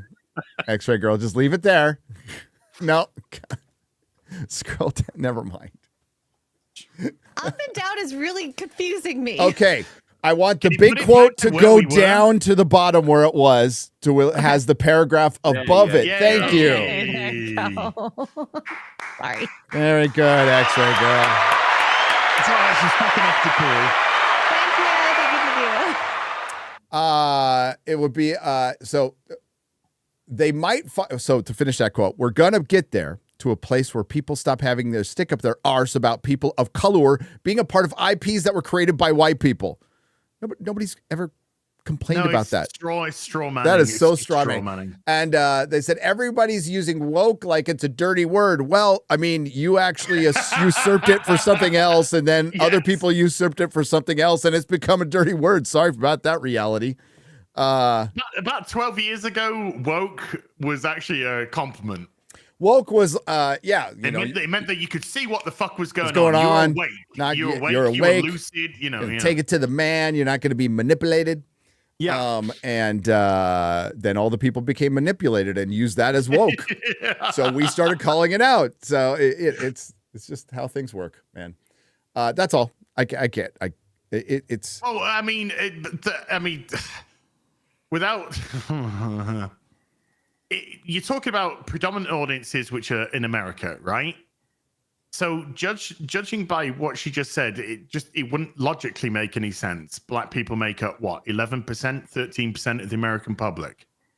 Okay, just from a percentage point of view, the figures just wouldn't even add up there. Not that they're even discussing it based off color, because that's just fucking irrelevant in the first place. Because nobody gives a shit about the color of your skin. Nobody gives a shit about. I mean, come on, Amanda Stenberg, she's fucking milk chocolate at best. When it's so this is just stupid anyway. They're just trying to put different melanin levels on. You don't like this character, Straw Manning. You don't like this character because of X melanin level. No, the show was garbage. If you had a fan base, a legitimate fan base that was supportive of all of this, it would have been reflective in the numbers. it wasn't reflected in the numbers. So you didn't turn up. So what does that say about the people who were saying that they champion your causes and all this money that's being left on the table? Well, clearly there's not being money left on the table, because if the audience was of that quantity, that vast, then hello, you would have been successful. And are you saying that just because there's black characters in the show, black people have to tune in? That's the most fucking disrespectful thing that you can say. Uh-huh. Oh yeah, I like the penguin because Oswald's white. Makes no fucking sense. These people are nonsensical in their arguments because it's not rooted in logic. They're not looking at statistics. They're not looking at the fucking writing. They're not looking at the fucking bad acting. They're not looking at the crappy fucking looking sets that made it look like it was a high school fucking play half the time in the forest. They're not looking at any of that because they can do no wrong, because they're involved in an ideology where you are right and everything else is wrong. Whatever the outer ideology is espousing, that's the truth. Anyone else that deviates from that, they're the enemy. They're the bigot. They're the this ISPO, whatever. There's no reasoning whatsoever. It's let her rant, let her rave. It ain't coming back. I would love it to. I was going to say, even if it did, whatever, it's going to fail even worse than the first, exactly. even if it did. Yeah. Then what happens? Where's everybody? Where is everybody turning up for these things? Why didn't women turn up to watch the Marvels? Why isn't anyone turning into these Marvel TV shows that are all led by women? Why did nobody fucking buy Star Wars Outlaws? Where's this audience, this mythical fucking audience that you claim is there or being? And you look on social media and you hear some people saying, why do people have to make liking this not fun? And he's like, I don't give a fuck. If somebody went, oh yeah, fucking Hot Rod's fucking garbage as is fucking pathetic. I hate whatever. It doesn't affect the way that I think about any of it. But there's probably a reason why you're not happy, because the thing that you're pretending that you like, you don't. The thing that you're pretending that you like, you probably don't even watch. You just turn out for the social media brigade, because we know they don't. We have proof now they don't. Yeah, because the viewing figures are fucking showing it. Yeah. Well, they're going to have this big problem. Quentin Tarantino talked about it. I don't know when the interview was, but he was talking about like what the film, not streaming, but the film experience was, and it's essentially it's a working man's film. It's a working man's leisure, a luxury. It's somewhat affordable, not as much as it used to be, but somewhat affordable. And it comparatively to back in the day, like Broadway, really expensive. A lot of, going to the symphony could have been like, it's something you don't, or special huge events. They're more expensive. This is something the middle class could do, and they just go watch a movie, and there was a connection with that audience. Hollywood has completely moved away from that, and the elite in London too, just have no concept now. There's such a disconnection between audience and industry that a bigger one than I've ever seen. Where we talked about it with Joker, but like it even goes back to Wonder. We start getting these weird morals. WandaVision. She enslaves men, women, and children, and she gets let go, and that's like. And the response was they will never understand. They will never understand what you've been through. Wonder Woman rapes a dude, and that gets past hundreds of people, and they didn't even fucking realize it. Yes, Black Widow's mom as well. Black Widow's mom is female Mengele. She oppresses more women than any dude does. She enslaves their minds, and she gets let go because she's a girl. Can we show this on the stream? And nobody, but the whole point of it is nobody catches this shit and goes, there's a lot of producer notes, but I think this one's kind of important. This one's a little important. We need to not let female Mengele go. We need to not have Wonder Woman rape a guy. We need to not have a scene in a Joker movie, however dark. That's pretty much like this. Somebody needs to catch that, but they don't. They need a, they got the intimacy coordinator. You need a rape coordinator.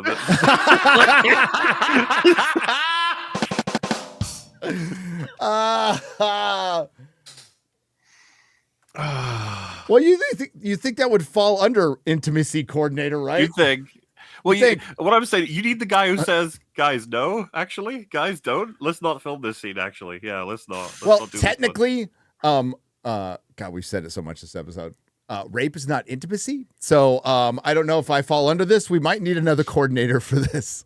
I mean, it might be to some because it is Hollywood. They're like, "What are you talking about?" Of course it is, but it's how people get roles all the time. When I was doing my afternoon tea and I was going through the Joker and I got to that point, Adam Krigler was in the chat. He was watching. I just went, "Oh yeah," and then the Joker got raped in the shower, and he's just like, "For fuck's sake!" That's where they went. That's where they decided to go. By 3 guards. By 3 guards, yeah. I would rather just say by Brendan Gleeson. I know. But we know it was 3. He got 3. He was the 3-time champ. Every hole got plugged. Yep. Oh my god. Dude. Is this still an Eiffel Tower, really? Anyways.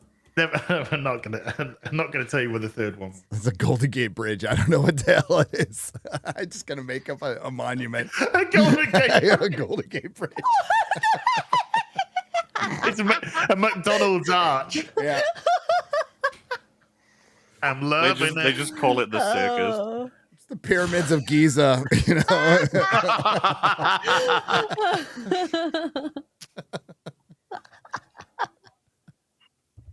Flash just tweeted to that. Turns out gay Tim Drake is Batman's best weapon against the Joker now. Yeah. He's not wrong. He's not wrong. Oh boy. See, if we had like regular, parody movies coming out, I know. Sequence where they're fighting and the Joker's like, "There's nothing you can do, Batman." And he's Batman like, "I just can rape unzips you." his fucking. Yes, yeah. Takes his pants off and there's actually nothing underneath it. Dude, that's night. Yeah, this is there absolutely should be there's so many parody movies that could be made right now that would be fucking hilarious, but Hollywood can't make fun of itself anymore. I told you guys I watched Scary Movie for the first time in forever a couple nights ago. God damn, that's funny. Holy shit, that movie is funny. Scary Movie 3 never is get my made now. favorite. I fucking love that film. It's had me in stitches several times. Such a dumb fucking film. I kind of like that dumb fun that they have in that format. Those are the days. Yeah. Those were the days. Now they're just getting raped. Now we're shipping Galadriel and Sauron and Celebrimbor and Isildur and whatever her name was. Some female Sam and Buckwheat. And then like Amazon's like leaning into it and saying, "What's up, Haladriel Nation?" Like, what the fuck? Oh, dude, whoever is running that social media account is doing so much fucking more damage than any video that you or Drinker or anyone else could possibly, or EFAP could possibly do against Rings of fucking Power. Whew. It is so bad. It was a joke. 2 more years to they haven't greenlit season 3 yet. I find that so funny. They will. They're having to think about it. No, yeah, I expect them to as well, but it's still, there's not the celebratory as the season is coming out. Like, guys, we got season 3 is coming along. It's more of a, But you've committed to 5 seasons, and then you're saying. Yeah, and then you're saying season 3 is nearly greenlit, on the verge of getting green. Wait, but it already should because you're committed to 5 seasons. Yeah, it's. I guess it's in the contract language. Is it option? Is it committed? Even if you don't make them, you have to pay the Tolkien estate a certain amount of money that they would have made if you did make them. Not sure. I watched a video a because there's no way I'm watching the show, but I watched the videos. I actually watched, I think pretty much all of them. Disbrew, Drinker, you lot, as regards to the final episode. And I was just thinking to myself, how does Gladriel survive falling 100 feet to her? She doesn't. No. Because I heard, I was hearing, like, I was watching your watch through, and you're like, oh, Gladriel's falling. And I thought, Gary's got to be, exaggerating a little bit here. You know, she's probably falling down. I said she fell off of El Capitan in Yosemite, which is 3,000 feet. Yeah. And so I was like, obviously she hasn't fallen down. So how, you know, is it like Amanda Stenberg falling off 2 foot in the Acolyte and being unconscious for 6 days? And then I saw, I think it's either Drinkers or Disbrews, and she literally does fall off like the fucking Rock of Gibraltar. Yeah. Something we noticed when watching it was they do take the effort to show her hitting trees on the way down, and I think they want you to believe that those like softened her fall, which is so funny. Like, it's so fast she fell. That's not how terminal velocity works. Oh, she'll get torn She up. definitely should have been dead from. She would have got ripped to multiple shreds. impacts. No, they healed her with the power of their rings. Well, and then this is a woman that took a pyroclastic flow to the face. Well, so. Yeah. You know what's funny too? The healing part really wasn't about the fall. It was about the damage from the crown. From the crown, yeah. From the wounds. It wasn't all of her bones should have been broken. She would have been a She was pile of sack jelly. of flesh that was just wobbly. Yeah. And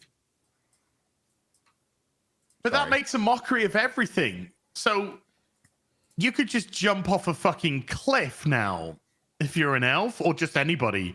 Is this just elf rules, or no, Wow, elves die if they fall 2,000 feet. It's bullshit. Like, because it's funny. It's like, how did she survive that? It's like, well, remember, we were talking about that forever in season 1. The fucking ocean cruise she went on. Dumb shit. Well, she just swam halfway across the Atlantic, and then found the person that she'd been looking for. I can't believe season 2 made that even worse. Like, they even more contrived. Good job, guys. Yeah. It was quite a commitment to incompetence. It's just the showrunners have no experience. They are fucking objectively terrible at what they do, and it totally makes sense that they worked for a decade in Hollywood with one partial credit, and that partial credit might have been too much at this point. What an embarrassment! It's just an embarrassment. It's such an embarrassment. I don't think it's gonna. Well, I don't think it's even gonna touch the overall franchise. But look at all that the Tolkien estate. Shame on them. They're the ones who've caused all this since Christopher is gone. It's awful, and it's not going to get any better with War of the Rohirrim. Unfortunately, I was fucking looking forward to that movie so much. Did you like it when fake Tar Miriel decided to have an origin story for Andor?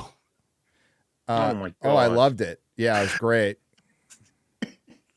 Because they totally didn't want to have the woman of color presenting the white dude, his power, basically handing him his power. Intersectional storytelling. It's fucking awesome, isn't it? Not really. No. The Numenorians is actually the worst. It is at least there's screen time. Like Isildur is like a Z-list character in this show. It's like, what the hell? Yeah.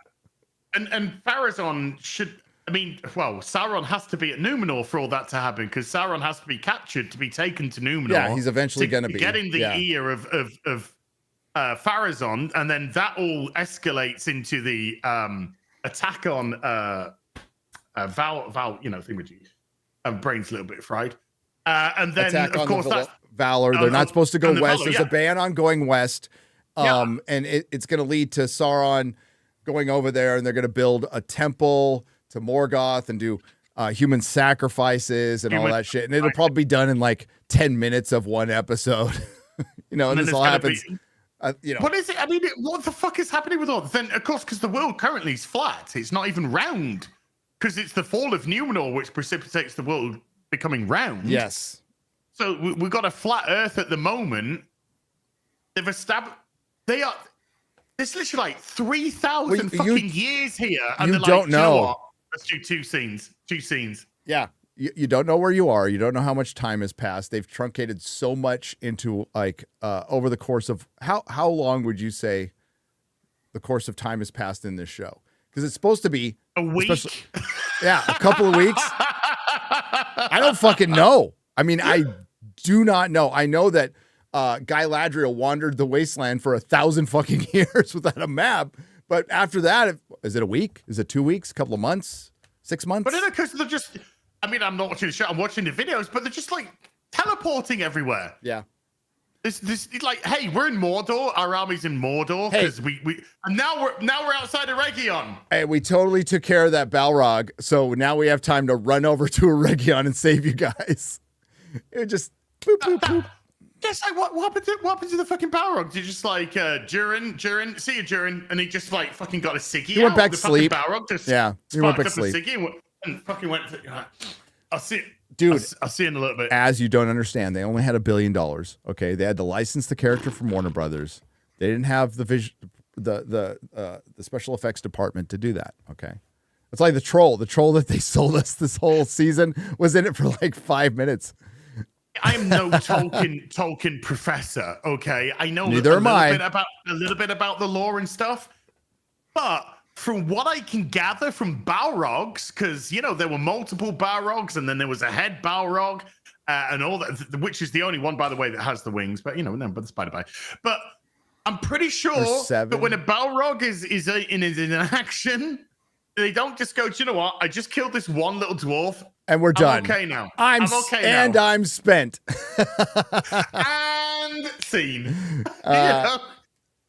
No, he would have followed up. I'm sorry, she would have followed up with Rings of Power, destroying Khazad-dûm, and then probably allying with Sauron, or just I don't know, squishing this pussy, whatever the fuck this version is in the show. Maybe. Oh, we didn't get to see the Balrog cry, so hope the next season we'll get to see the Balrog cry because everybody else does. It's Star Trek Discovery. It's the same fucking thing. It's a show with 21 producers. It has bad reboot connections, and everybody fucking cries. It's the same thing. Did you see that tweet that had like Sauron crying, and it had some other I can't remember the boys. Homelander crying. Homelander. And it was just like the burden of evil. The burden of evil. I thought I have never read such a retarded tweet. And that was from Amazon, and I responded with, "You would know." Yeah. I want to see the Eye of Sauron in the tower with a big droplet. Oh no! Why didn't I think of that? It was right there. Another deleted scene from Peter Jackson's Lord of the Rings, and a little tear coming from. But that's the one thing that when I was watching your review, Gary, not that which I didn't watch, of course. When you were stressing that, female Sam and Frodo, who are literally just utterly irrelevant to everything, because Sam and Frodo, they had a purpose, they had a direction, they had a mission, they had a story, they had agency, they had something that they needed to do. There was an urgency about it as well. So these couple of people are just fucking walking around doing nothing apart from going, hey. Gandalf, Grandalf. Spangolf. Oh, I like that name. I do. Want to sing a song, Tom? Right, fuck off, mate.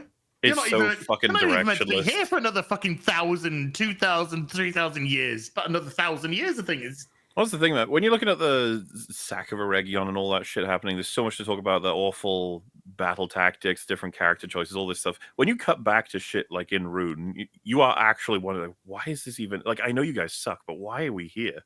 What are you doing? You have no story here. Like at least we have story in the other places. It's awful, but what the fuck? Like whenever they cut back to the stews, I'm just like, what is this? Why wasted? When they had the girl and the other guy kiss, I was like, what is happening? Like what? Nobody gives a shit about this. What the fuck? No. In the trailers, they look like another girl.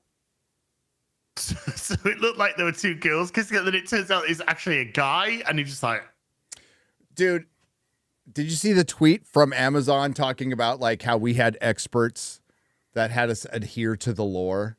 Oh my god. fuck off. Get the fuck out of here. The thing is, internally, Amazon's looked at as a joke. They're not, and they scare the hell out of Hollywood, but actually working there, it's not considered real entertainment to the people within the industry. It's a big fucking paycheck. Like Rings of Power had a lot of people working on it because they like Amazon pays more, and they're just trying to buy their way in, but they just don't know how to do anything like this, right? Dude, and when on I this was big of a watching scale.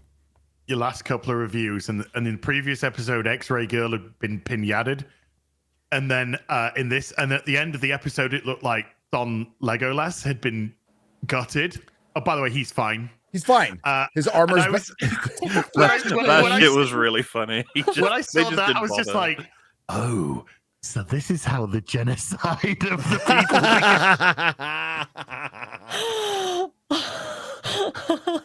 I genuinely had that moment where I was like, oh fuck, I wasn't paying attention. I missed where they like healed him, I guess. It's like, nope. No, They just Got up. forgot he got stabbed. Yeah. no, there's not even a hole in his fucking armor. No. His armor's just fine. So that was just, but I pointed it out in the previous episode. Like the editing is piss poor. It is awful. It is utterly awful, and they have no consistency. How can you expect these people to adhere to Tolkien's lore when they can't even adhere to their own show's lore, and consistency? But with when I was watching Drinkers one, especially with Gil Gadaddy. Daddy. It did really look like they were cutting things out of order. They had no idea. There was reshoots. There was, because you had Gil Gadaddy and Elrond acknowledge each other, and then Elrond's got no idea that Gil Gadaddy's there later on. It's just like you looked at him and you both fucking acknowledged each other. Yeah. So why wasn't he in the parlay? Like that would never happen. But why wasn't he there for the parlay? Why wouldn't the High King be there? Dude, when you go through the actual lore and the battle where Gil Gadad is killed by Sauron. Spoiler alert. You kind of like that's gonna be like a wrenching moment if you get to know Gil Gadad and all this. And now he's just like, oh no, I think fucking anyone could kill this fairy. It's just like, who is this fucking useless plank? Just getting captured by a fucking generic goblin. Yep. the ooh face he makes. It's so good. We had like a fucking 5-minute discussion on EFM just about why they made that decision. Like, why did they do that? That's on everybody's thumbnails because it really does kind of encapsulate the series, doesn't it? In one facial expression, like, oh, are you being Lord of the Rings? That's the face the Joker made in the shower at Arkham. Yes. Yeah, what you need is that Abby meme with the Joker bent over and Gil Gadad's face behind. him. Make it happen. Make it come on. happen. Let's go, Legion. Leave it to memers. Let's go. Let's go. And then that's going to become my thumbnail for I don't care what video's next. I'll use it for Agatha. MauLer, I have a question for you about a video game, even though I'm a video game expert before we get into super chats. And this is for my video, but we'll just do it live. We'll make it content. Star Wars Outlaws. Even though I am a mega gamer, okay? You completed it 4 times, I think, right? Yeah, I don't remember much about it. So bullet point me some of the biggest failures. So, well, I'm going to give you what I've got and fact check me because I'm not sure. So the budget for this game, Star Wars Outlaws, was between $200 and $300 million, including marketing.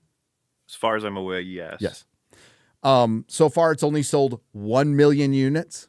Correct. At a base price of $70 per unit. Yeah, obviously goes all the way up to the fucking hyper duper super special like edition bullshit 140. season pass. I think we mentioned this, but you open the Astrobot box when you buy it physically, and it gives you a comic that can be used as a poster. We're like, oh, that's nice. You open the Outlaws one, and the first thing you see is buy the season pass. You broke fucks. Oh. Let's just say everybody just buys the $70 version. It would require 5.5 million units to be sold just to break even. Something like that, yeah, which is what they were hoping for. Certainly as a fucking baseline. Yeah. But the worst part about it, I mean, they also made a pretty attractive actress look pretty ugly.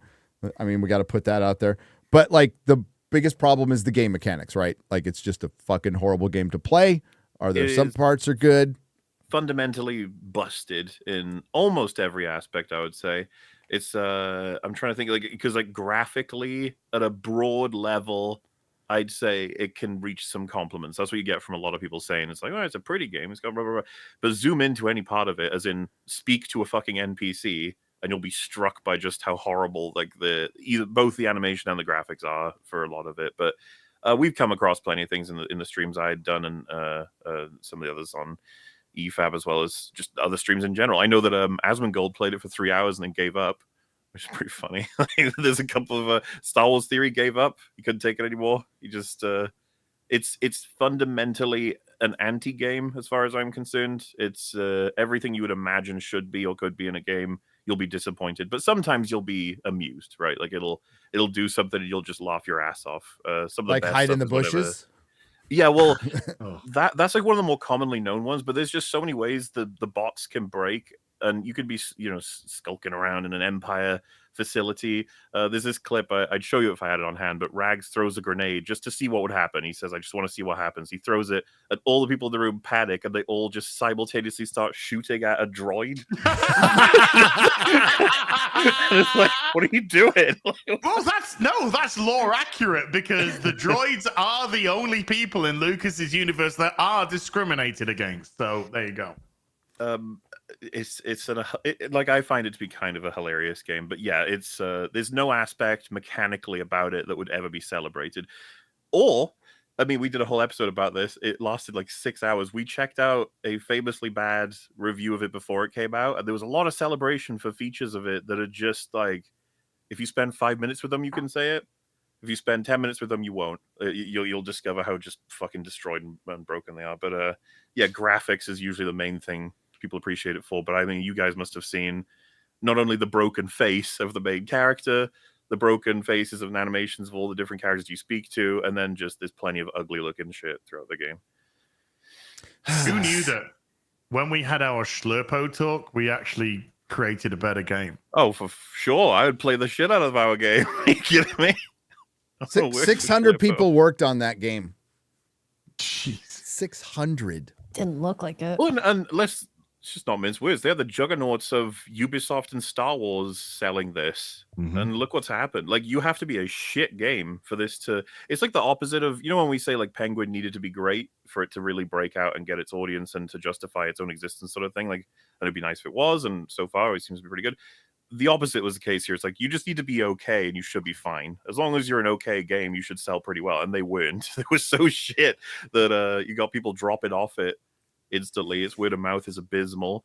They've admitted already in not so uncertain terms that like it's underperformed significantly. This is not at all what they were looking for. Then we got the delay of Shadows, which is connected to the performance of Outlaws. It's kind of fascinating in its own way, honestly.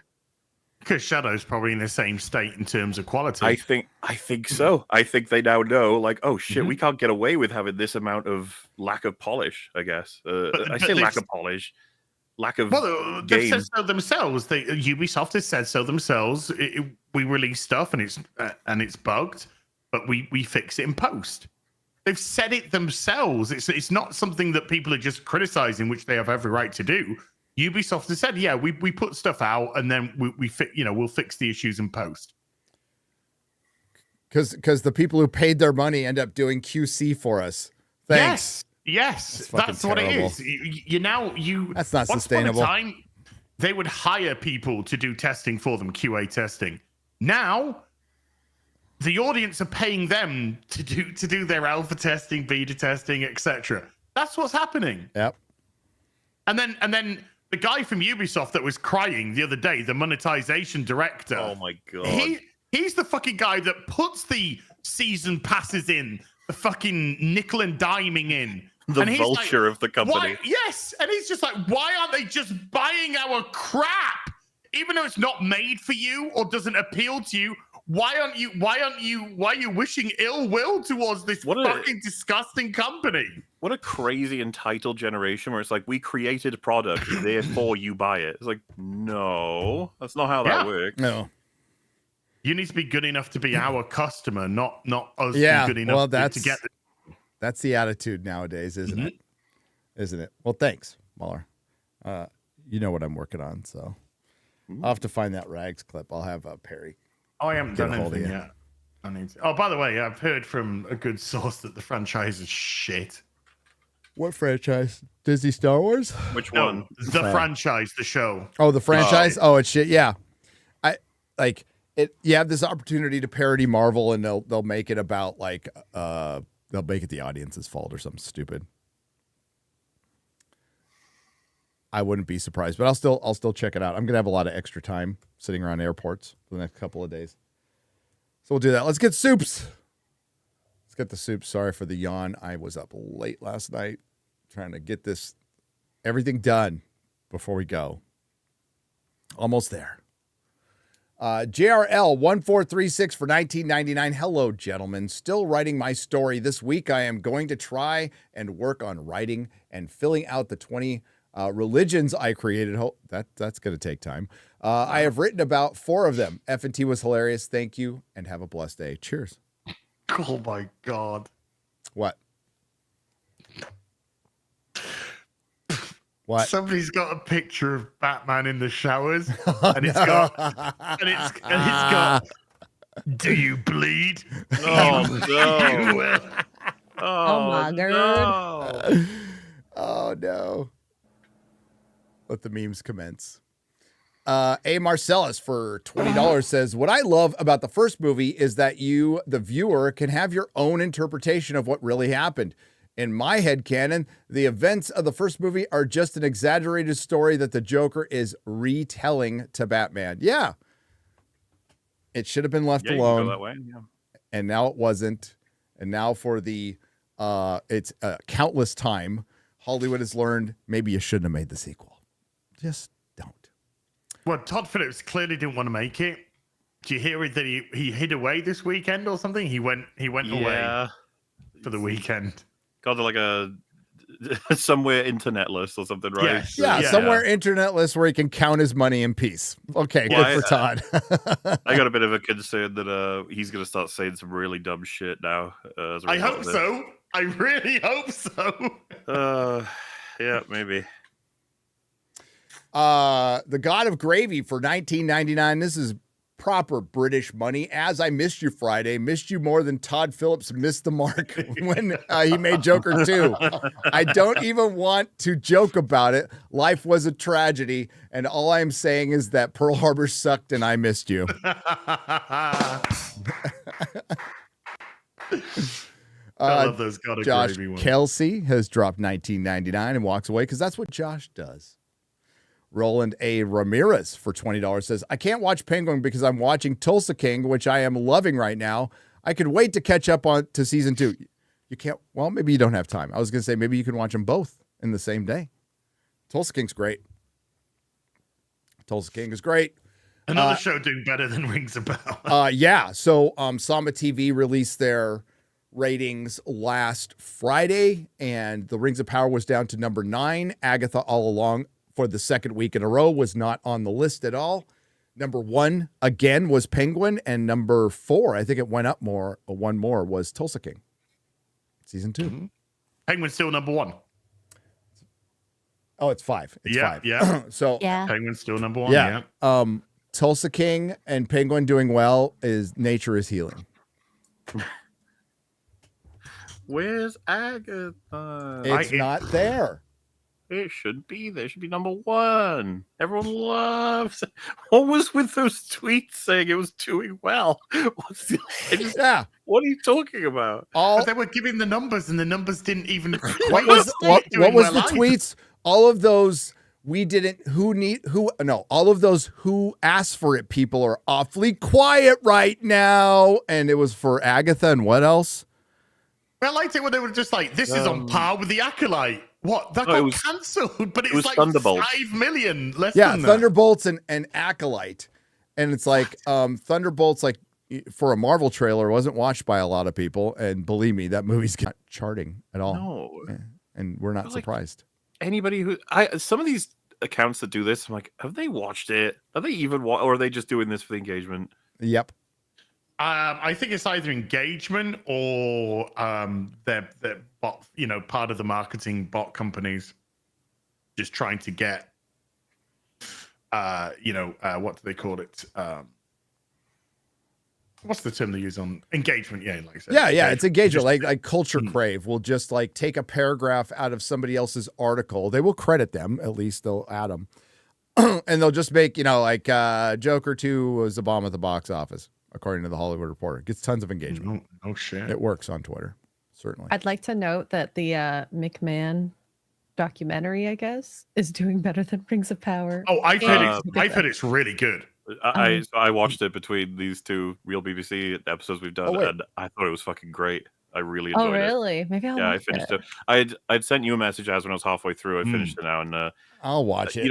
I can't speak to it as someone who is familiar with McMahon's legacy, so to speak, and his impact on everything. But I thought it was extremely informative, really well structured, and they've got a great amount of sources, both like primary behind the scenes, and then a bunch of interviews with a whole bunch of famous people. That it was cool for me because Attitude Era was where I got sort of into it.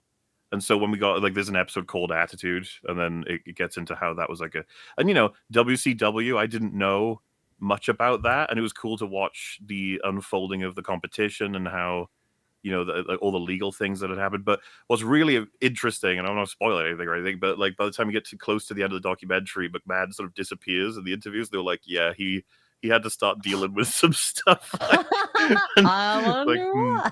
Well, Vince has come out before. It came out like a week ago or something, and distanced himself from the documentary. Well, and what I will say is, remember, I'm someone who I might have been the perfect demographic for that documentary because I didn't know enough about all this stuff, so a lot of it was surprising. A lot of the greatest stories of what's happened on wrestling over time, some of this was a surprise to me. I'd never heard of, for example, Owen Hart. I didn't really know much about that. Oh, yeah. So seeing the story unfold was really interesting for me. I don't know how interesting it'll be for someone who's like a hyper fan. They'll just. Oh no, I think I could really enjoy this. I'm definitely gonna check it out. But I think there's a lot of again, my brain is so fucking fried. There's people who are kind of like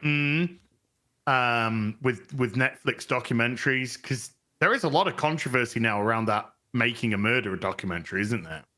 The Jeffrey Dahmer one, or is he no the like fucking retarded guy one and the other guy where they did, is it Making a Murder season 1, Making a Murderer season 1? I can't remember. The documentary on the Menendez brothers? No. Oh. Chat, you'll know. The one about the I'm watching chat. what were they called? The two people, what were they called? But yeah, they sort of the way they framed it is if they were sort of kind of completely squeaky innocent. And Stephen Avery, is that the one?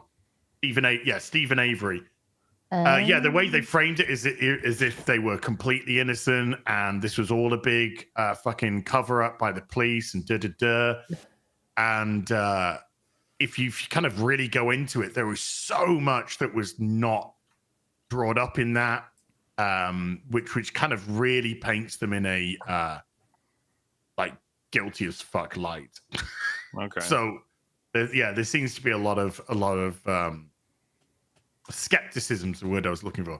Skepticism when it comes to how selective Netflix are with the informations that they provide. So it's going to be interesting to see this. That's every documentary. I'd love to know your perspective on it, because there's some Netflix documentaries that aren't as good as others, but in terms of like how accurate and factual they are, it's hard to know as a average viewer sometimes. 8-Bit Beard Company for $20 says, we'll catch up on the Penguin at a later date. Appreciate everything you all do. Love all the reviews and the discussions on all the shows. Always try and listen while working. Cheers. Enjoy work, by the way. Yeah. All the working men and women out there, hope you're having a good time. Don't get in trouble. We'll try to not bring up prison rape again. The God of Gravy for $19.99 British pounds. Reminder, by saying all of Star Wars is her favorite, obviously from the UK. Correctly spelled. Favorite. Spelled. Leslie is Correctly basically spelled. saying the holiday special is her favorite. MauLer. Why are you focusing on the right part? That's spelled the way you guys do it. Favorite alt-right. Devour. Favorite alt-right. Correct. MauLer. Put the single man. Favorite. Favreau. Favorite. Favor far right. Oh no. Dude, all I'm saying is people in glass houses shouldn't throw fucking stones, all right? Right. You can't get through a fucking properly spelled in your eyes super chat, mate. So don't even go there. MauLer, put the single man on your watch list. It's a great Single man. Christmas ghost story with Denholm Elliott. Oh, Denholm Elliott, great actor, yeah. R.I.P. Denholm Elliott. J Mac for 100. One thing I always hate is when you see the after show behind the scenes talk from the creators after the third episode of The Penguin. The first thing they comment on is how important Vic's Dominican representation was. Makes me nervous for the rest of the season. Yeah, they need to stop those things.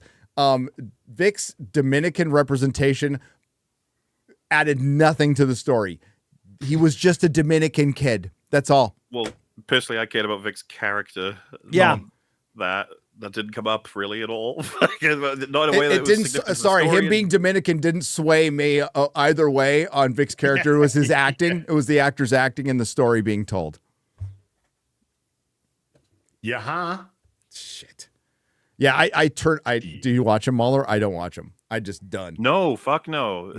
I've been traumatized since we did it with House of the Dragon season 1. I was like, I'm out. Oh no, no. The Rings of Power one nearly accidentally played, and I was like, no.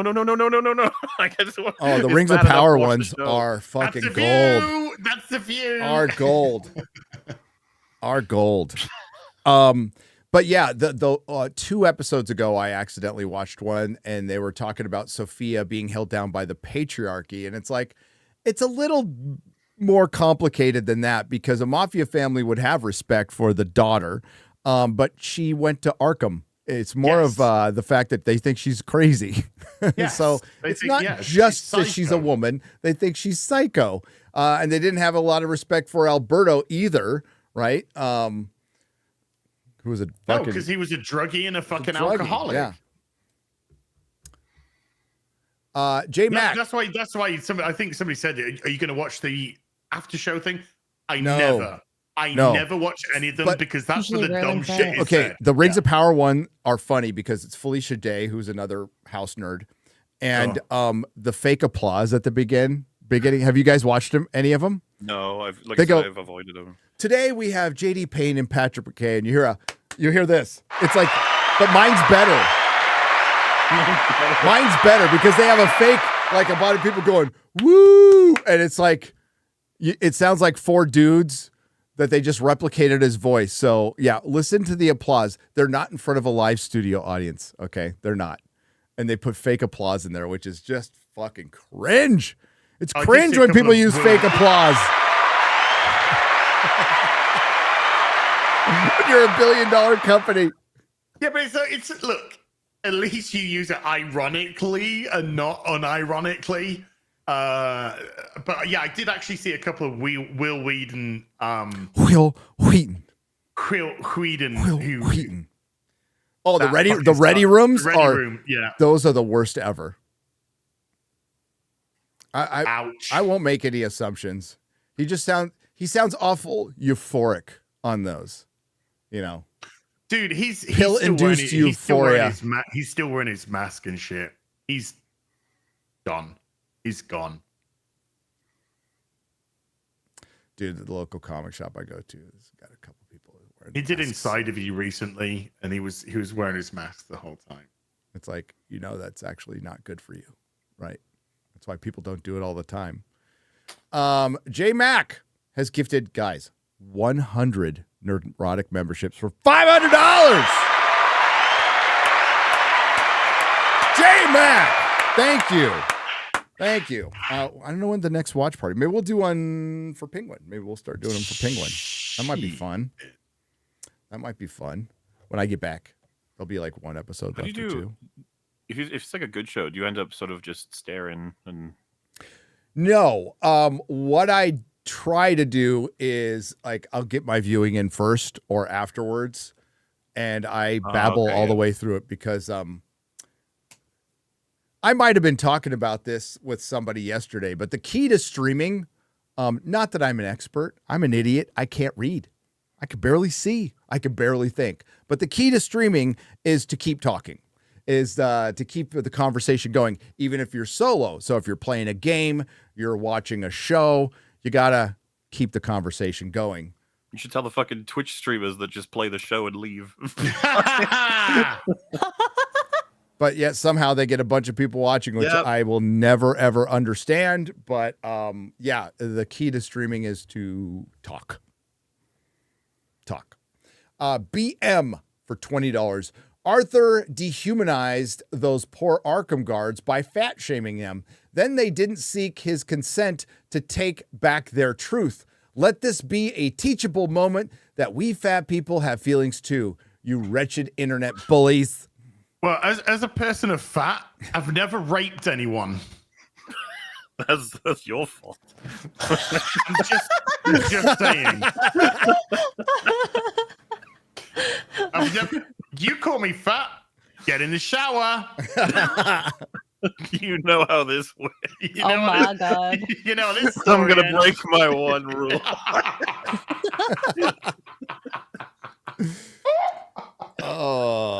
Ed Song for 20 says OSHA would never have been arrested since identical twins have different fingerprints. Even clones would have different fingerprints. When they get OSHA prints, the Jedi would have explained why they imprisoned her. But the Jedi clearly are defined as retarded. So they probably wouldn't even have a file, to be honest with you.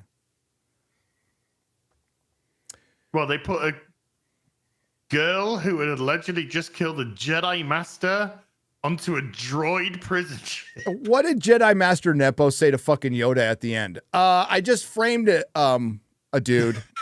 A pedophile. A pedophile, right? I just framed him to cover my ass, Yoda. What do you want to do about it? So there's so many things. Like, nobody's a hero here. No, none of you. Just making Yoda complicit at the end is fucking so bad, dude. There was no thought put into that at all.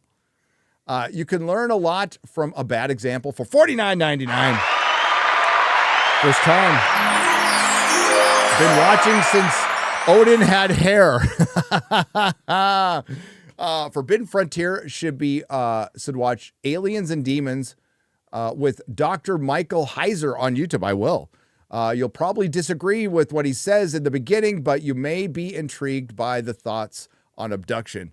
I listen to a lot of theories. I listen to a lot of just purely religious theories on that stuff, which I don't agree with all of especially with aliens, the assessments, but I like hearing them. I'm open to it. Raging Rhino, what's up, man? Hey, Raging Rhino, causing all that trouble at LA Comic-Con, then flies right into a hurricane. Brother, what are you doing? Alpha Chad? Yeah. Crazy. He's like, I ain't no worried about that fucking hurricane. So raging. So one of the young ladies who piled on the deplatforming attempt was at con, right? And I think Raging Rhino just kind of walked by her and said, "Hey, good job trying to deplatform YouTubers or something like that." And she went on Twitter saying, "He yelled at me and harassed me," even though she like puts up a tweet saying, "I'm at this booth, come and say hi." And that didn't happen. I'm guessing it blew up, but sorry I missed it. Sorry, I missed it. Good night, guy. Verbal Riot was there and Yes. saw the whole thing. Yes. And Yep. posted that no, he didn't shout. He said, "Oh, well done for trying deplatforming YouTubers," and she blocked Verbal Riot. She did. She blocked a black man, huh? Racist. Yeah, racist white woman. Dante's cool. Yeah. All right. Yeah. Like whatever. I mean, like, would I have done any different? I don't know. If you run into Alyssa Mercante, are you not going to say anything? I'm going to say something. I mean, I'm not going to yell at her or anything, but I'll say something quippy. I've always said if I ran into Ryan Johnson, I would thank him for giving me a career. I'd be like, I would. It's like, thanks, pal. If I run into Mrs. McCante, I would say this, and I'm being fucking serious. I'll have a latte, please. Put a shot, with an extra shot. With an extra shot, yeah. No, she wouldn't be doing that. She'd be asking for tips on her OnlyFans or whatever the hell it is. But yeah. Draining wallets and draining balls. I'd probably ask, I know the answer, but I'd probably ask, like, do you really believe all the bullshit you spew? Like, seriously? Raging Rhino says, "G'day, guys. I've had a blast in the States. I made it to Orlando just in time for the hurricane. It was awesome hanging out with Flash, Anna, Chris, Gore, Alan, and Dante. Yeah, sorry I missed it, man. LA Comic-Con was awesome. I apparently started some drama there, too. I triggered one of the cancel pigs. Oh, so sad. Oink, oink. Oink, oink, oink. Yeah, like, you just never know what's going to happen when you meet people IRL.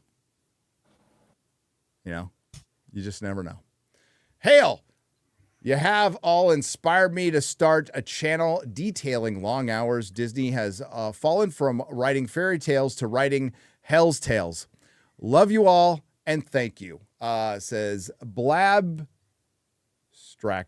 for $19.99. Thank you. Well, I mean, like, they've taken high fantasy, high concept science fiction, everything we like, a genre, and just turned it into low fanfic.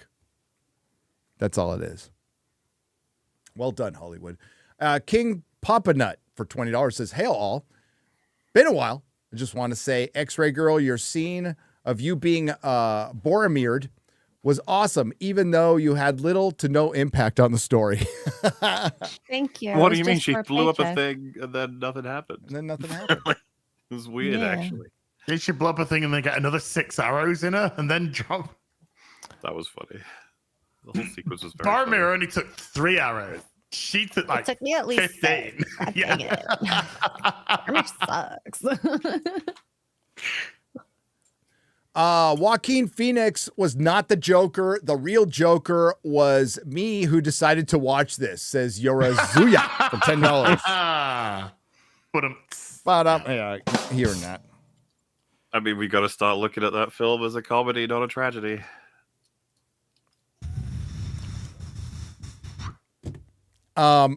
Maybe. It was tragic that the turn of events was tragic, and I will forget it, and I probably will not watch the first ever again. We're going to differ on that. As far as I'm concerned, the second isn't canon to me. I just don't... it's like Aliens to Alien 3 with the certain events. You'd be like, nah, that's not what happened. But, I just need some time to forget. I'm not rushing to watch the first Joker. Well, I anytime genuinely soon, think that enough time will pass and we'll all just laugh at Joker 2, being like, what a fucking insane thing that they did and how stupid that was as a decision, and lol, just whatever.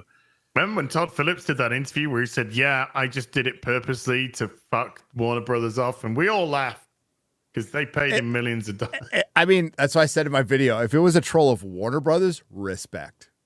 Like, absolutely. The audience, no respect.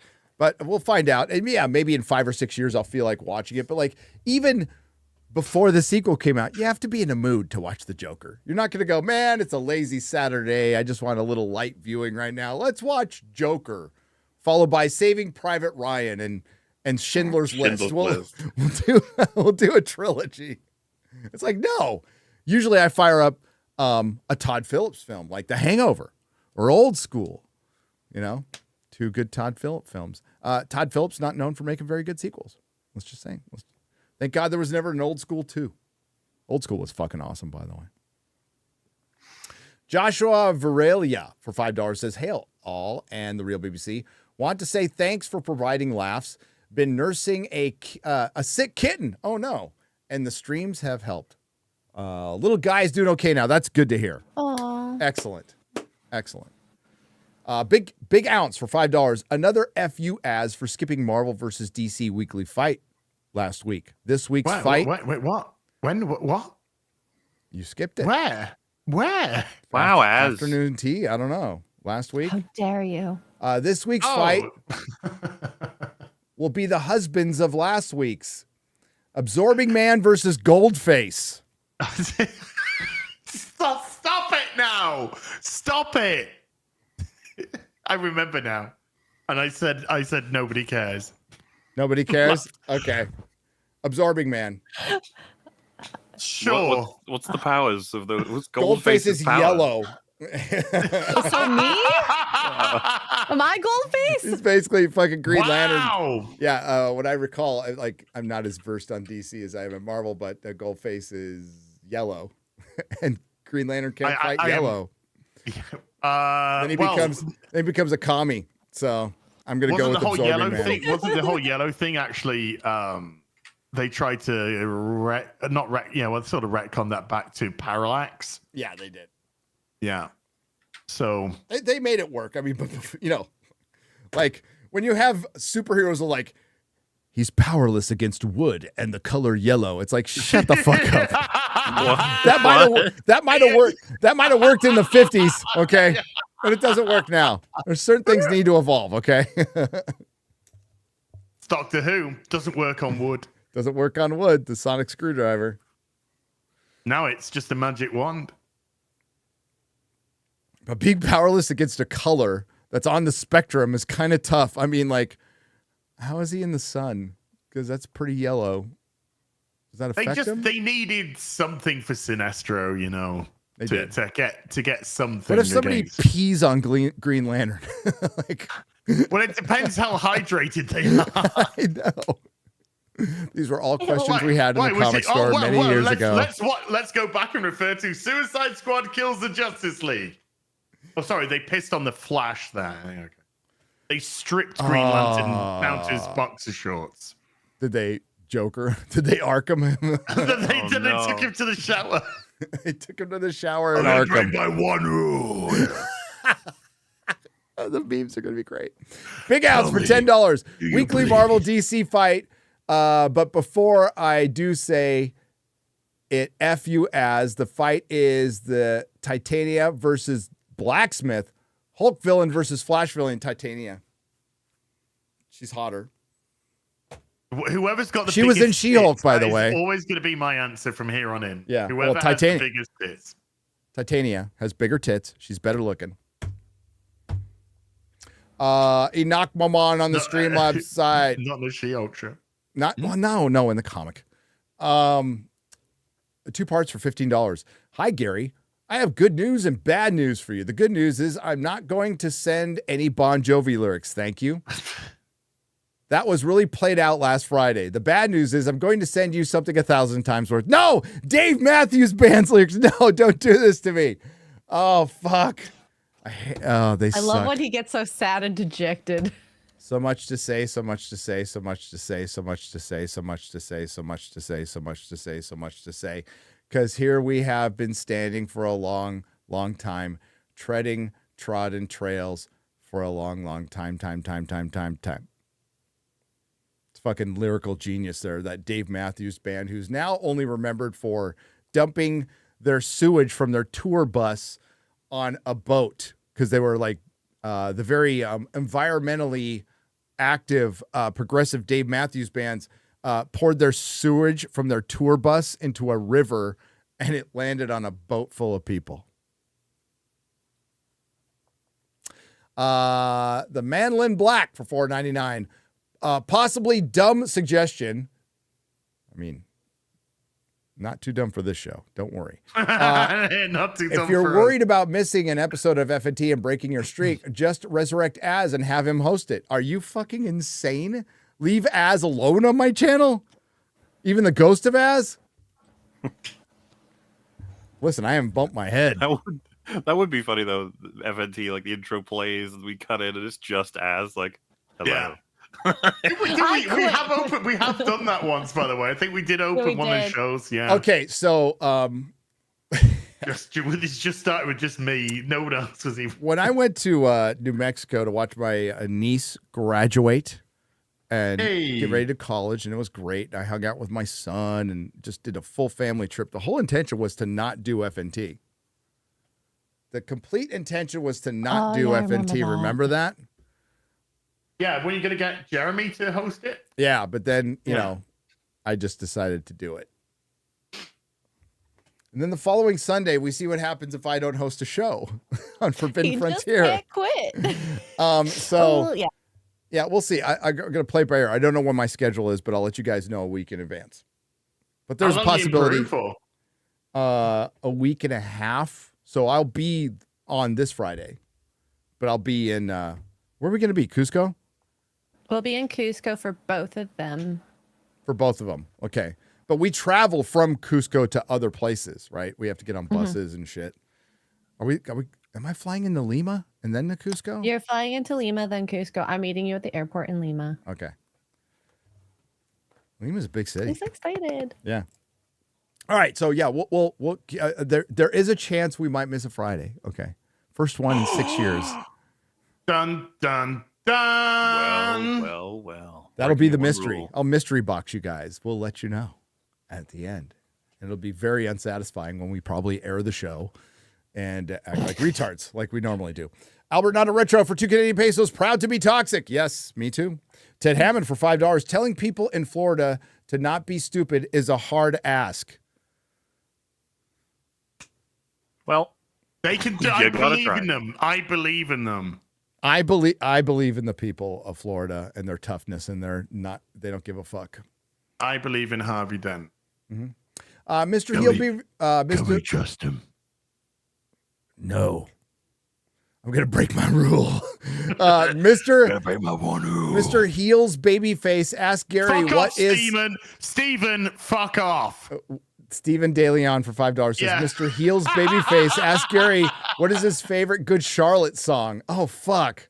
I mean, Gary, all what's of your them. favorite- What's your favorite Good Charlotte song? Kettles are gay. Well, fucking what's a Good Charlotte song?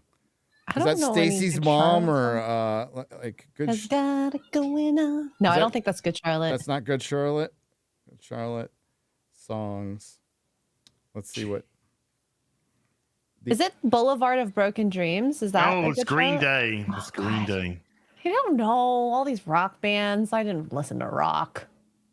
It's pretty safe to say I don't have one. I know of their stuff from when it played on this thing called the radio, but I didn't seek it out or like it.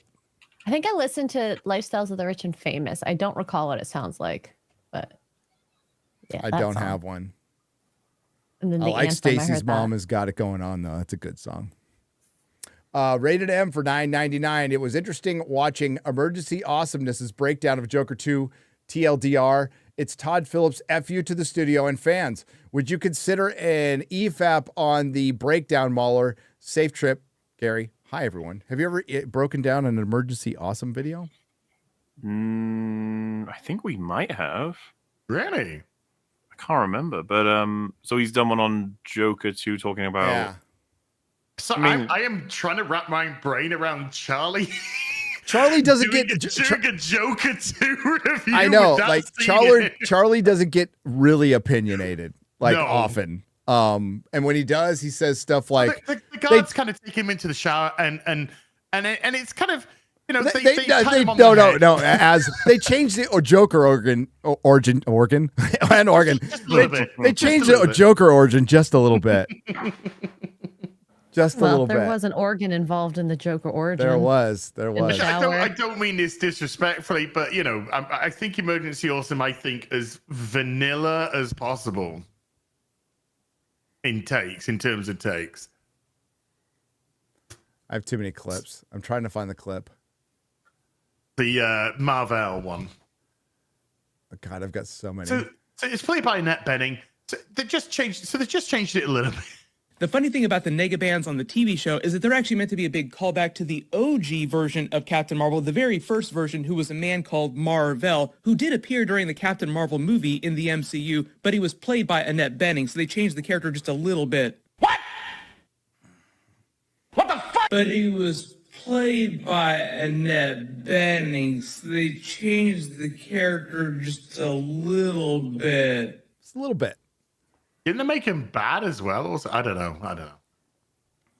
No, never seen the film. Never gonna. She dies, and the great intelligence, whatever The fuck great it's called. intelligence, yes, becomes her.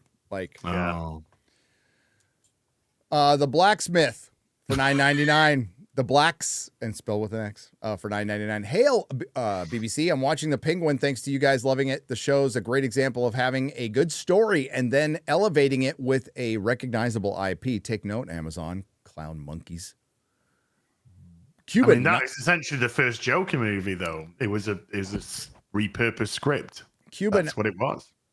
Yes, it was.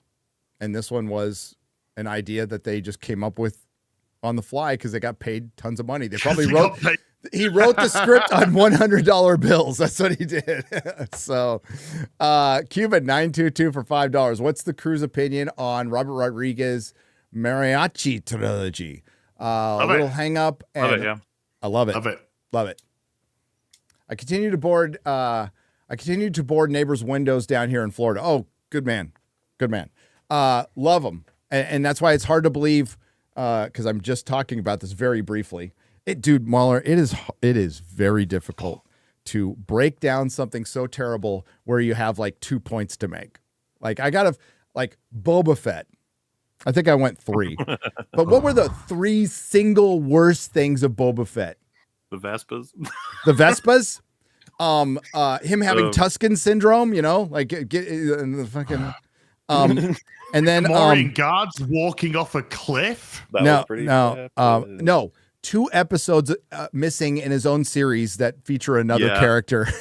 He gets sidelined to the point. Remember, he doesn't. Those 2 episodes, he has one line, I think, collectively in 2 episodes of his own show, and 1 episode you don't even see him.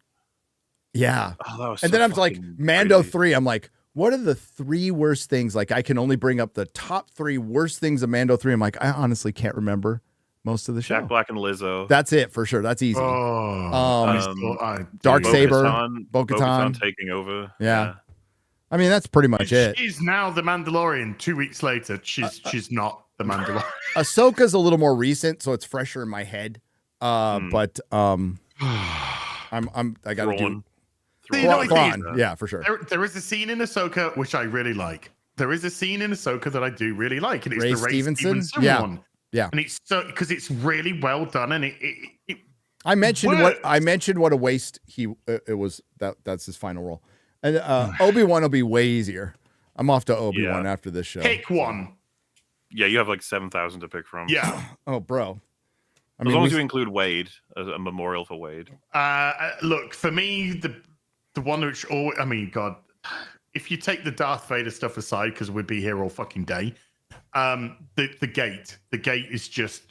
Oh God, the gate is like peak stupid. The gate's so funny. The gate was so funny. I remember watching this going, this cannot be real. This cannot be happening. I'm like, we've solved the establishing shot.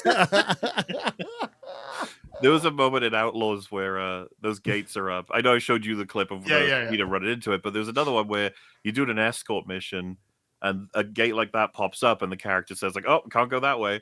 And when I was playing it, I was like, you could literally go just either side. And I did it, and then the game failed me and it like reset. It's so good. Failed. You used your brain. Hey, wait, what? Accurate to the source material, okay? Did it say you moved out of the mission area? Yeah. Well, and it didn't. It gave me like the 10, 9, and then it just went, nah, actually, nah, just no. And it just reset. I was like, oh, okay. You don't have time to go back, bro. Yeah. It's just really hard. There's so much stupid, and it's like I've got to super bullet point this, and It's really difficult. It's really fucking another really difficult. stupid bit, which really has to be mentioned, is when Darth Vader pursues Obi-Wan across space to a planet, lands, walks after Obi-Wan, gets up to him, and then says, "Have you come here to defeat?" I know. How does that happen? To destroy me. How is this happening so much? I mean, there's like when you're like doing Buffy, right? You're doing 20 episodes, 25 episodes. You have a hard time, and then you do the remastering, and it catches all the fucking lights and the boom mics and all this shit. Like, that's understandable. That's absolutely understandable. When you have an 8-episode series of 20 minutes long, Robot Head pointed out in his video, and I think other people did, like, for one, the Vespas don't turn right, and when they go around one building, you can see that it's just the facade. It's the set. You can see behind it. It's like, how do you miss that? Because like that line from Vader, it's like you would have caught that when writing it, when redrafting it, when the characters fucking said it. Like, how do you can fix it whenever you want to, because you can just change his voice in post. You don't. It's fucking AI as well. It's the respeeching thing. So how did you fuck that up so badly? I'll give you guys. Here we are. I'll give you guys a one that I fixed, right?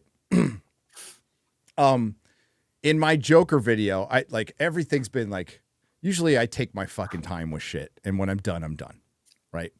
But I've been on like this schedule thing because of the trip, so I'm doing the Joker video, and I blast through it, and I call Catherine Keener Catherine Kinnear. So what did I do? I just dubbed it Keener. It was pretty easy.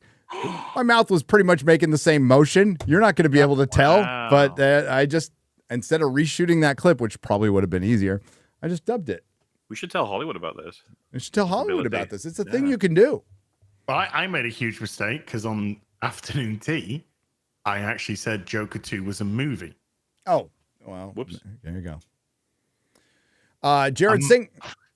I might have also edited out something from my Silent Hill 2 playthrough.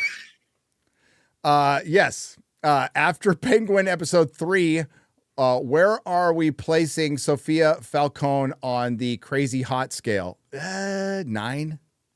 Yeah. No lies detected. Yeah, she's getting up there. Mm-hmm. Especially with that outfit she was wearing. Allsword for $9.99 says Joker 2 almost seems like part malicious compliance, part resentment. Yes.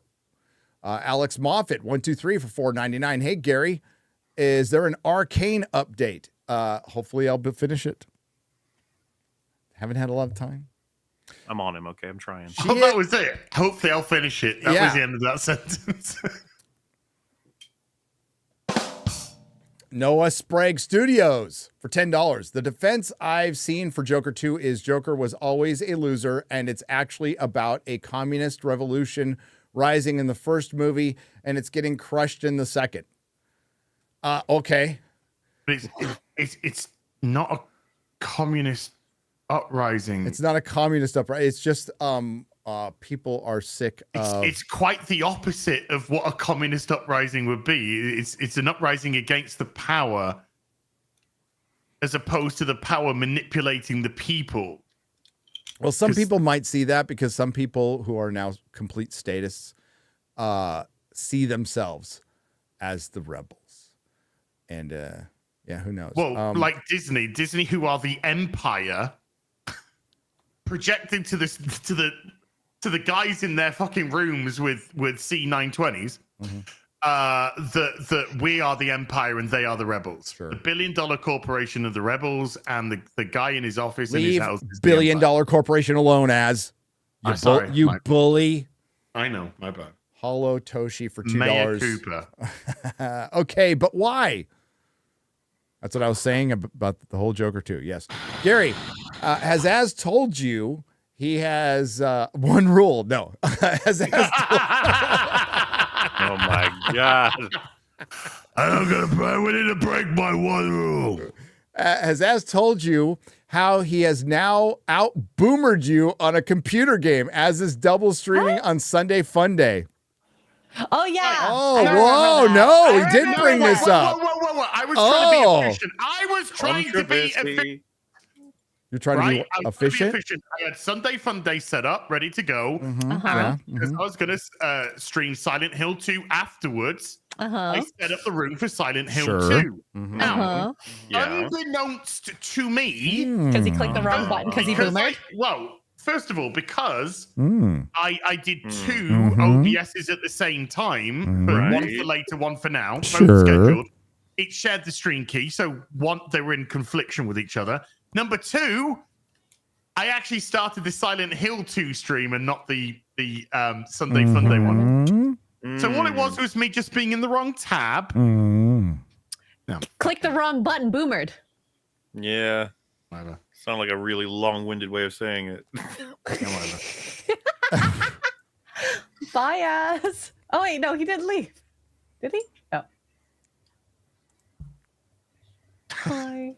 I just removed myself from the stream. No, I think he's better down there. Wow. Here, Clay I'll go on. Splash for That's $10. Thank you for the Why am I donation. Don't touch your face, Az. Did you wash those hands? Yeah. There. Ew. Clay Splash has donated $10. Thank you, Clay.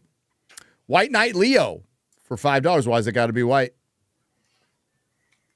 As a black person, I find it offensive. Florida man here. My house is outside of the cone, but Tampa might be wiped off the map. MauLer and Az play Project Zomboids, please. I hope not. Ryan Hall, y'all, who's a great channel, like a really entertaining and informative, no bullshit channel, does a lot of good work and gets hundreds of thousands of people watching his live streams. I think he's live streaming today. Said it's gonna lose strength, but it'll get bigger because it's really small and powerful. It's gonna get bigger, and that means the wind on the outside of the storm is stronger. Never been in a hurricane. Well, I've been in one hurricane, but a technical hurricane in San Diego. Hurricane. Hurricane. Rocking like a hurricane. Oh, Tay Pinky, it's a hurricane.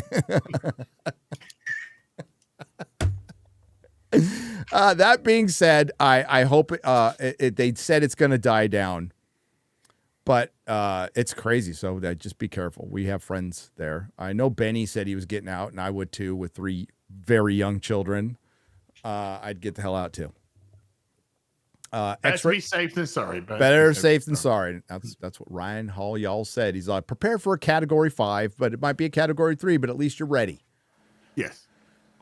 At least you're ready. Here in Texas, maybe the Texans can fill in why, but at least in our neighborhood, a certain percentage of the house has to be built out of stone.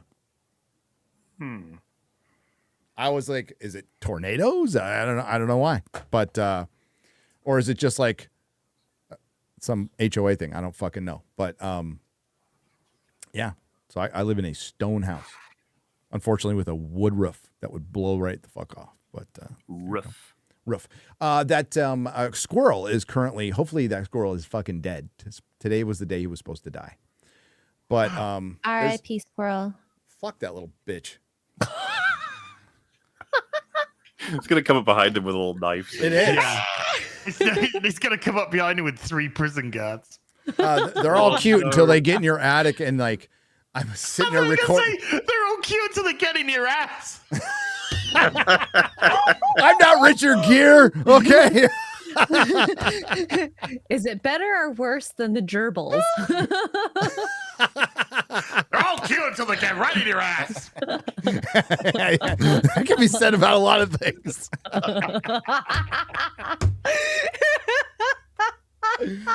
The fucker was in my attic and I'm recording and all of a sudden I hear and ba-dum, ba-dum, ba-dum, ba-dum, ba-dum, ba-dum. Then he's like scratching right above so hard that like it actually knocked over an action figure. And I'm like, that's it. You're dead. Wow. Couldn't you just capture it and release Well, it? it is captured right now because what it did Couldn't you was just release it then? well, It'll no. come back as we're gonna kill it. They can't find it. So he the squirrel managed to like I guess there was a lip off my roof that was probably hanging down a little bit, and the squirrel just ripped it down, ripped out a bunch of insulation, and crawled up in there. And I mean, that's normal. If you live in a place with squirrels, they can do a fucking shit ton of damage.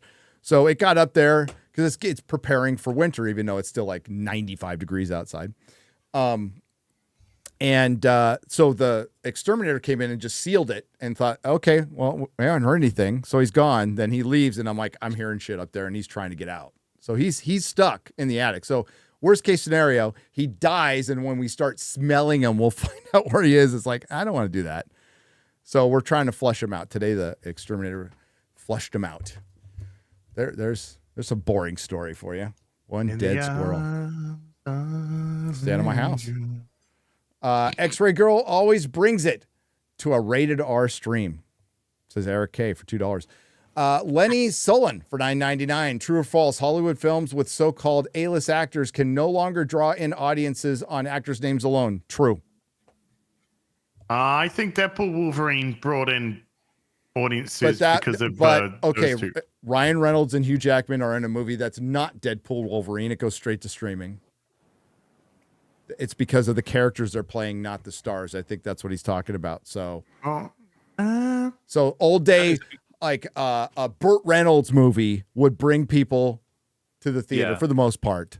You know, a Clint Eastwood movie would bring people. Tom Cruise. Yeah. That's what he means. I was going to say Tom Cruise, and then of course what happened to the last Mission Impossible.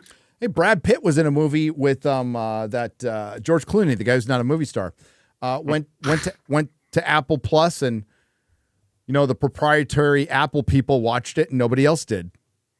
That would have been 10 years ago a movie you released in the theater, and probably would have done pretty well just on their star power 10 or 15 years ago. On Brad Pitt's star power, not George Clooney's. Alex for $1. I saw some video that one of the main writers for Harry Potter series said he never read the books. Well, as long as he reads them before he starts the show, there's nothing wrong with that. You don't have to be a fan. You have to do the research, though. Yeah. It's so weird that they can't seem to distinguish between the two. Harv Bennett for Star Trek. You know the story as. Robert's told it a bunch of times. Harv Bennett didn't know shit about Star Trek. Read shitloads. And then read a bunch of books and watched the show. That's what he fucking did. And we get Star Trek 2 and the rest is history. So, you just respect it and do the research. You don't have to be a fan. You can become one, though, especially if you're getting paid to work on it. There would be just a certain amount of pride, personal pride in put in there, but maybe not. Hey, follow this small rabbit hole, and I just want to see your reaction on your camera. Because okay.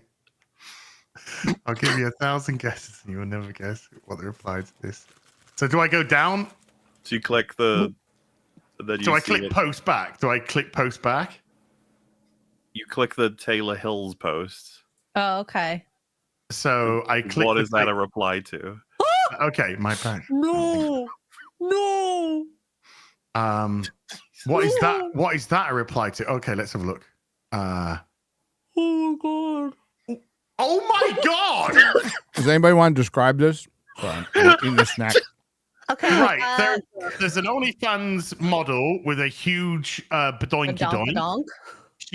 She's bent over. She's doing the classic Instagram on all fours, looking behind, badoink, very prominent. She says my back shot video on my OnlyFans. Now, this is a response to a tweet. Very normal on Twitter. Yeah, which is normal for Twitter. The tweet that she was replying to was the Mexican mayor's decapitated head found after 6 days of taking office. Why the what? I'm going to say she clearly works off the theory of never let an opportunity go to waste. She's like, lots of views on this tweet, so Yeah. I'm going to post for my own marketing. No such thing as bad press. 865,000 followers she has on Twitter, and the response to the Mexican mayor who was decapitated after 6 days in office was go to my OnlyFans and look at my big ass. My God. This is why aliens have nothing to do with us. Yeah, like Okay. This is why they're here. They're here for the memes. That's all they're here. I tell you what, this is like Star Ocean to the end of time. We are a fucking TV show for the universe. That is what we are. Can you imagine they're big brothering us? Dan77. There's a lot of 38-second intervals that Az is probably worried about. But Oh my god. he didn't care. Hey, Gary, when you were in the Bay, did you ever visit Crush Comics in Castro Valley? Yes, I did. That was my local comic book shop growing up. Love you all, and thank you for all the laughs and enjoyment watching your streams. Yes, I met the owner too. Can't remember their name now. Ed Song for $2. Get MauLer. He is under the bwong. Okay. Dave Filoni's dog for $10. Joker 2 is one of the few times I saw myself on screen. The lead was depressed, wanted to die, and of course was violated. At least he was put out of his misery. I'm still waiting for my release. Thank you, Dave Filoni's dog. Ministry of Wrong Think. $4.99 says Gary needs a T-shirt that says I watched Rings of Power and all I got was a backyard renovation. When can we sue Rings of Power plus privilege for stolen valor? Stolen valor. Sorry, I missed that one. Stolen valor. I think anytime. No, the sad thing is the Tolkien estate signed off on all this shit. Fuck them. It was, well, I mean, the Rings of Power season 1, it helped with the move. Game of Thrones bought me a gate in my backyard that added to the value of my house that I sold in San Francisco. So thanks, Game of Thrones, season 8. And thanks, Rings of Power season 1. Was it seen as a security deterrent because it was too much work for a fucking lazy bum Californian to open up a gate to get in? No, it just looked nicer, and it was potentially there so we could park our car in the backyard because parking was such a fucking nightmare, and we had like an access road. But no, the criminals like stayed away from my house for some reason, and they broke into everybody else's house around us. Probably because our front door was on the second story. You had to walk upstairs to get to our front door, where the front door for all the other houses was just street level, and they could just bash their way in. But it happened twice while I was on live stream during the day, middle of the fucking day. XR Coon for $5 says, Gary, please fucking call me a coon.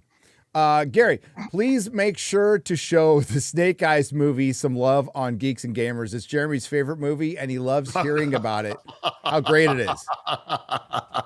Yep.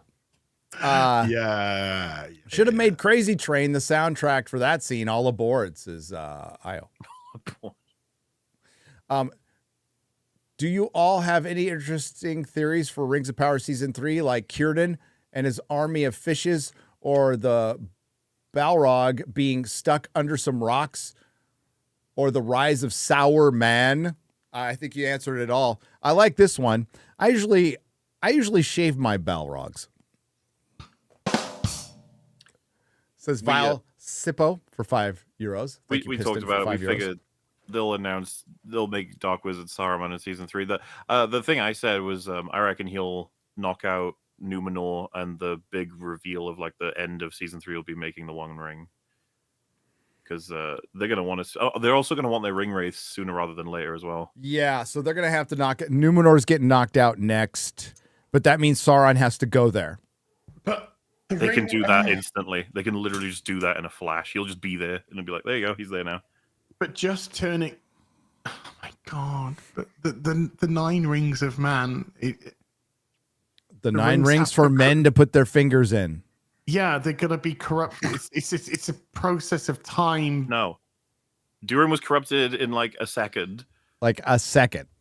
No, And that wasn't even the super evil rings. He wasn't. He wasn't. And Durin, the king, was digging by himself in With a Khazad Dûm, ram. which is filled with dwarves who dig, but he's just doing With it a by ram. himself. Why did he have a ram digger? What was that? Ryan mentioned it looked like it was filmed in a closet, and I agree. They only had $1 billion, but like how Yeah. small this show is. Look at how fucking small it is. $1 billion show. I usually shave my Balrogs, but they never get to the cave, only near the entrance. Hail BBC, nice to see X-Ray Girl okay after getting hit by so many arrows. Thank Says you. Vile Sippo. Yeah, we're glad she's okay. She's tough. English Batchers for €10. Let's all be glad and celebrate that Jeff came through on his promise, didn't let his son down, and made the show JRR wished he could have. That's true.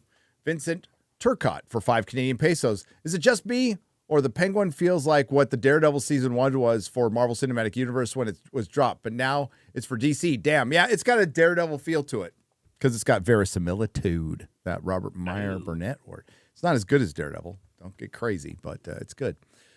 Lenny Sullen for $4.99. What do Nerdrotic and company think of the DCU reboot so far? Yay or nay? So far, what I've seen, six flops in a row. And that Dude, if they go with the authorities, the second film, goodbye.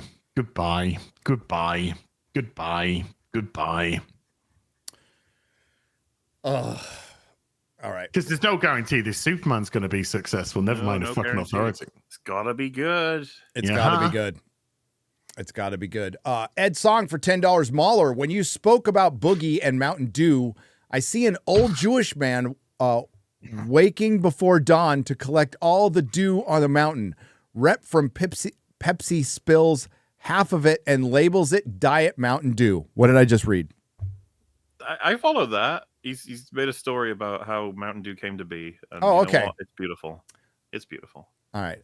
I'm media illiterate. It's so. canon. Hasn't Wings gone nuts now? I don't know what's going on now. Toddy said the Joker is by. His even playing Joker enjoyed the shower. What else would he mean? What a strange and disturbing thing to say. Who said that? I find Todd Phillips. Supposedly. No, I don't think so. Todd said Why would he be in enjoyed a- the prison rape. Yeah, I don't think so either. All right, we could do one more and then I gotta run. I'm gonna do a square up Thursday from wherever I am Thursday. Where am I gonna be Thursday? Cusco. I'm gonna be in Cusco on Thursday. Couscous. So. Couscous. It'll be so fun. So flying to Lima and then flying from Lima to Cusco. Mhm. Okay, is that what I'm doing tomorrow? Fuck. Sure. Somehow I got to finish a video before then. That'll be fun. So, hi, gents. As I wanted to thank you for giving me the push needed to buy my first comic book for my collection. It's Batman and Joker, the Deadly Duo. Oh, the Mark Silvestri one. There Oh, you okay, go. Mark Well done. Silvestri one. Yeah. Jay Walker for $5. We'll get the rest on Thursday. What do you got coming up, Az? I'm going to munch some food, take my time, but I might be back later tonight with part 3 for Silent Hill 2 remake. Is it good? Do you like it? The gameplay's fine. The gameplay's good. There's the But I wouldn't say it's scary. It's not scared me at all. Oh, But no, there fuck again, when you're retreading old ground, it's going to be very difficult to get that, I guess. James's character model is great. I think it looks really good. The female character models look awful and like men. And so there's Mangela and Manria, we've named them. So the Maria storyline just doesn't hit home properly because it doesn't tell the story properly.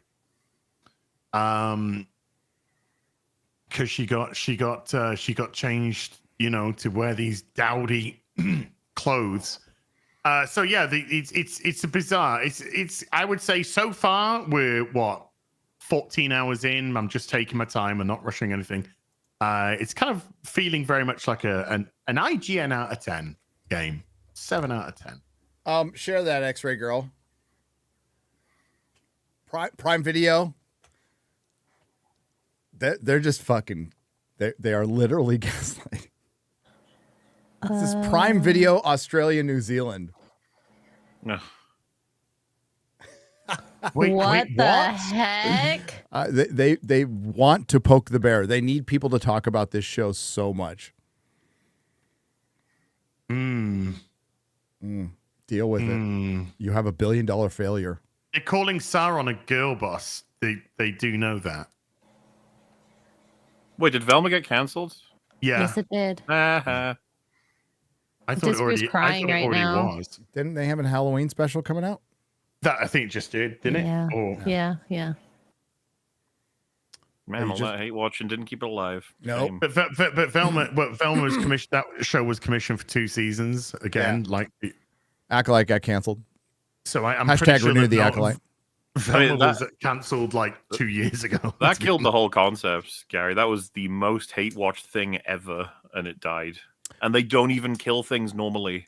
They don't. That was unusual. Ewan McGregor is literally begging for an Obi-Wan Yep. season 2, and they're not going to do it. He is on his knees. Because he's like, dude, I get paid for making this shit. Fuck yeah. Hell yeah. I'll do that. What do you got coming up, MauLer? Well, I did happen to find while we were talking the thing I was talking about with Rags. So 1 second, I'll show you guys. It is rather amusing. All right, I guess I'll just play it. Like I said, context is Empire Place. Can you see this droid here? Is a Viper droid in the center of the room. Mhm. That's theirs, so to speak. You know, it's not. It doesn't belong to Rags. Not aligned with Rags.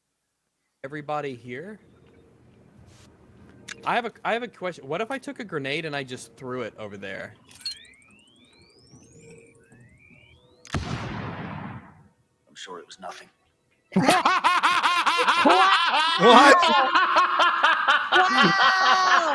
I'm gonna have to put this. Wait. Funny parts It's of the it. U.S. Secret Service. I'm sure it was nothing. I'm sure it was nothing. I just threw it just for the. They're shooting at nothing. They're shooting at the droid. Why now? And, What happened? the way this guy falls when he shoots him now. Wait, what did he just say? Oh my god! Embarrassing! It's beautiful. I like the way he fell. 2 to 300 million. It's Worth like I said, every dollar. it provides you some wonderful opportunities to just laugh your ass off. So yeah, we got. I think we're doing another Outlaws EFAP at some point. We're gonna check out some more videos about it because it's just make use of all of our time having played it. But we're gonna do the Joker on Thursday because there's no open bar. Gonna do a bonus EFAP episode, and then. Can I show it? The thing? Wait, what thing? The cutest thing ever? Oh, right, yeah. Plushies. We've got the EFAP Halloween plushies, as was mentioned last week. They're very thankful. They're already fully funded, so if you're interested, you'll be guaranteed to get them at this point. Obviously, up until the end of the season. You got the Longpire, Rags-O-Lantern, Werewolf, Fringy the Raven, and a nice bit of clothing for once. The EFAP hoodie, for the first Sweater's ever. cute. And that's metal on the back. We couldn't resist having him in there. So, yeah, check them out if you're interested. They're on Makeship, and the discount increases for everything you get as a collection. If you get them all, it's 25% off the whole thing, which, it's a pretty solid deal, I reckon. They're quite nice. If you don't, have spooky plushies as part of your collection, if you need that slot filled, there you go. But, yeah, Thursday EFAP, Saturday I think we're going to do the first half of Agatha. Depending on how things go with the Penguin, we'll maybe see about doing something for that as well. I'm not sure. It'd be interesting to talk about it. I'm trying to think of what else. I guess my Alien Romulus video is out if you want to check it out. Other than that, I'm just working away. Typing, clicking, the usual. Sweet. X-Ray Girl? I'm going to be in Peru, but follow me on Twitter. Going to be posting a lot there as well as Instagram. If you want to follow all of our adventures, because it's going to be Garrett, myself, Gary, Mrs. Nerdrotic, and I have no idea how this is going to go. So it'll be interesting. Yeah. So yeah.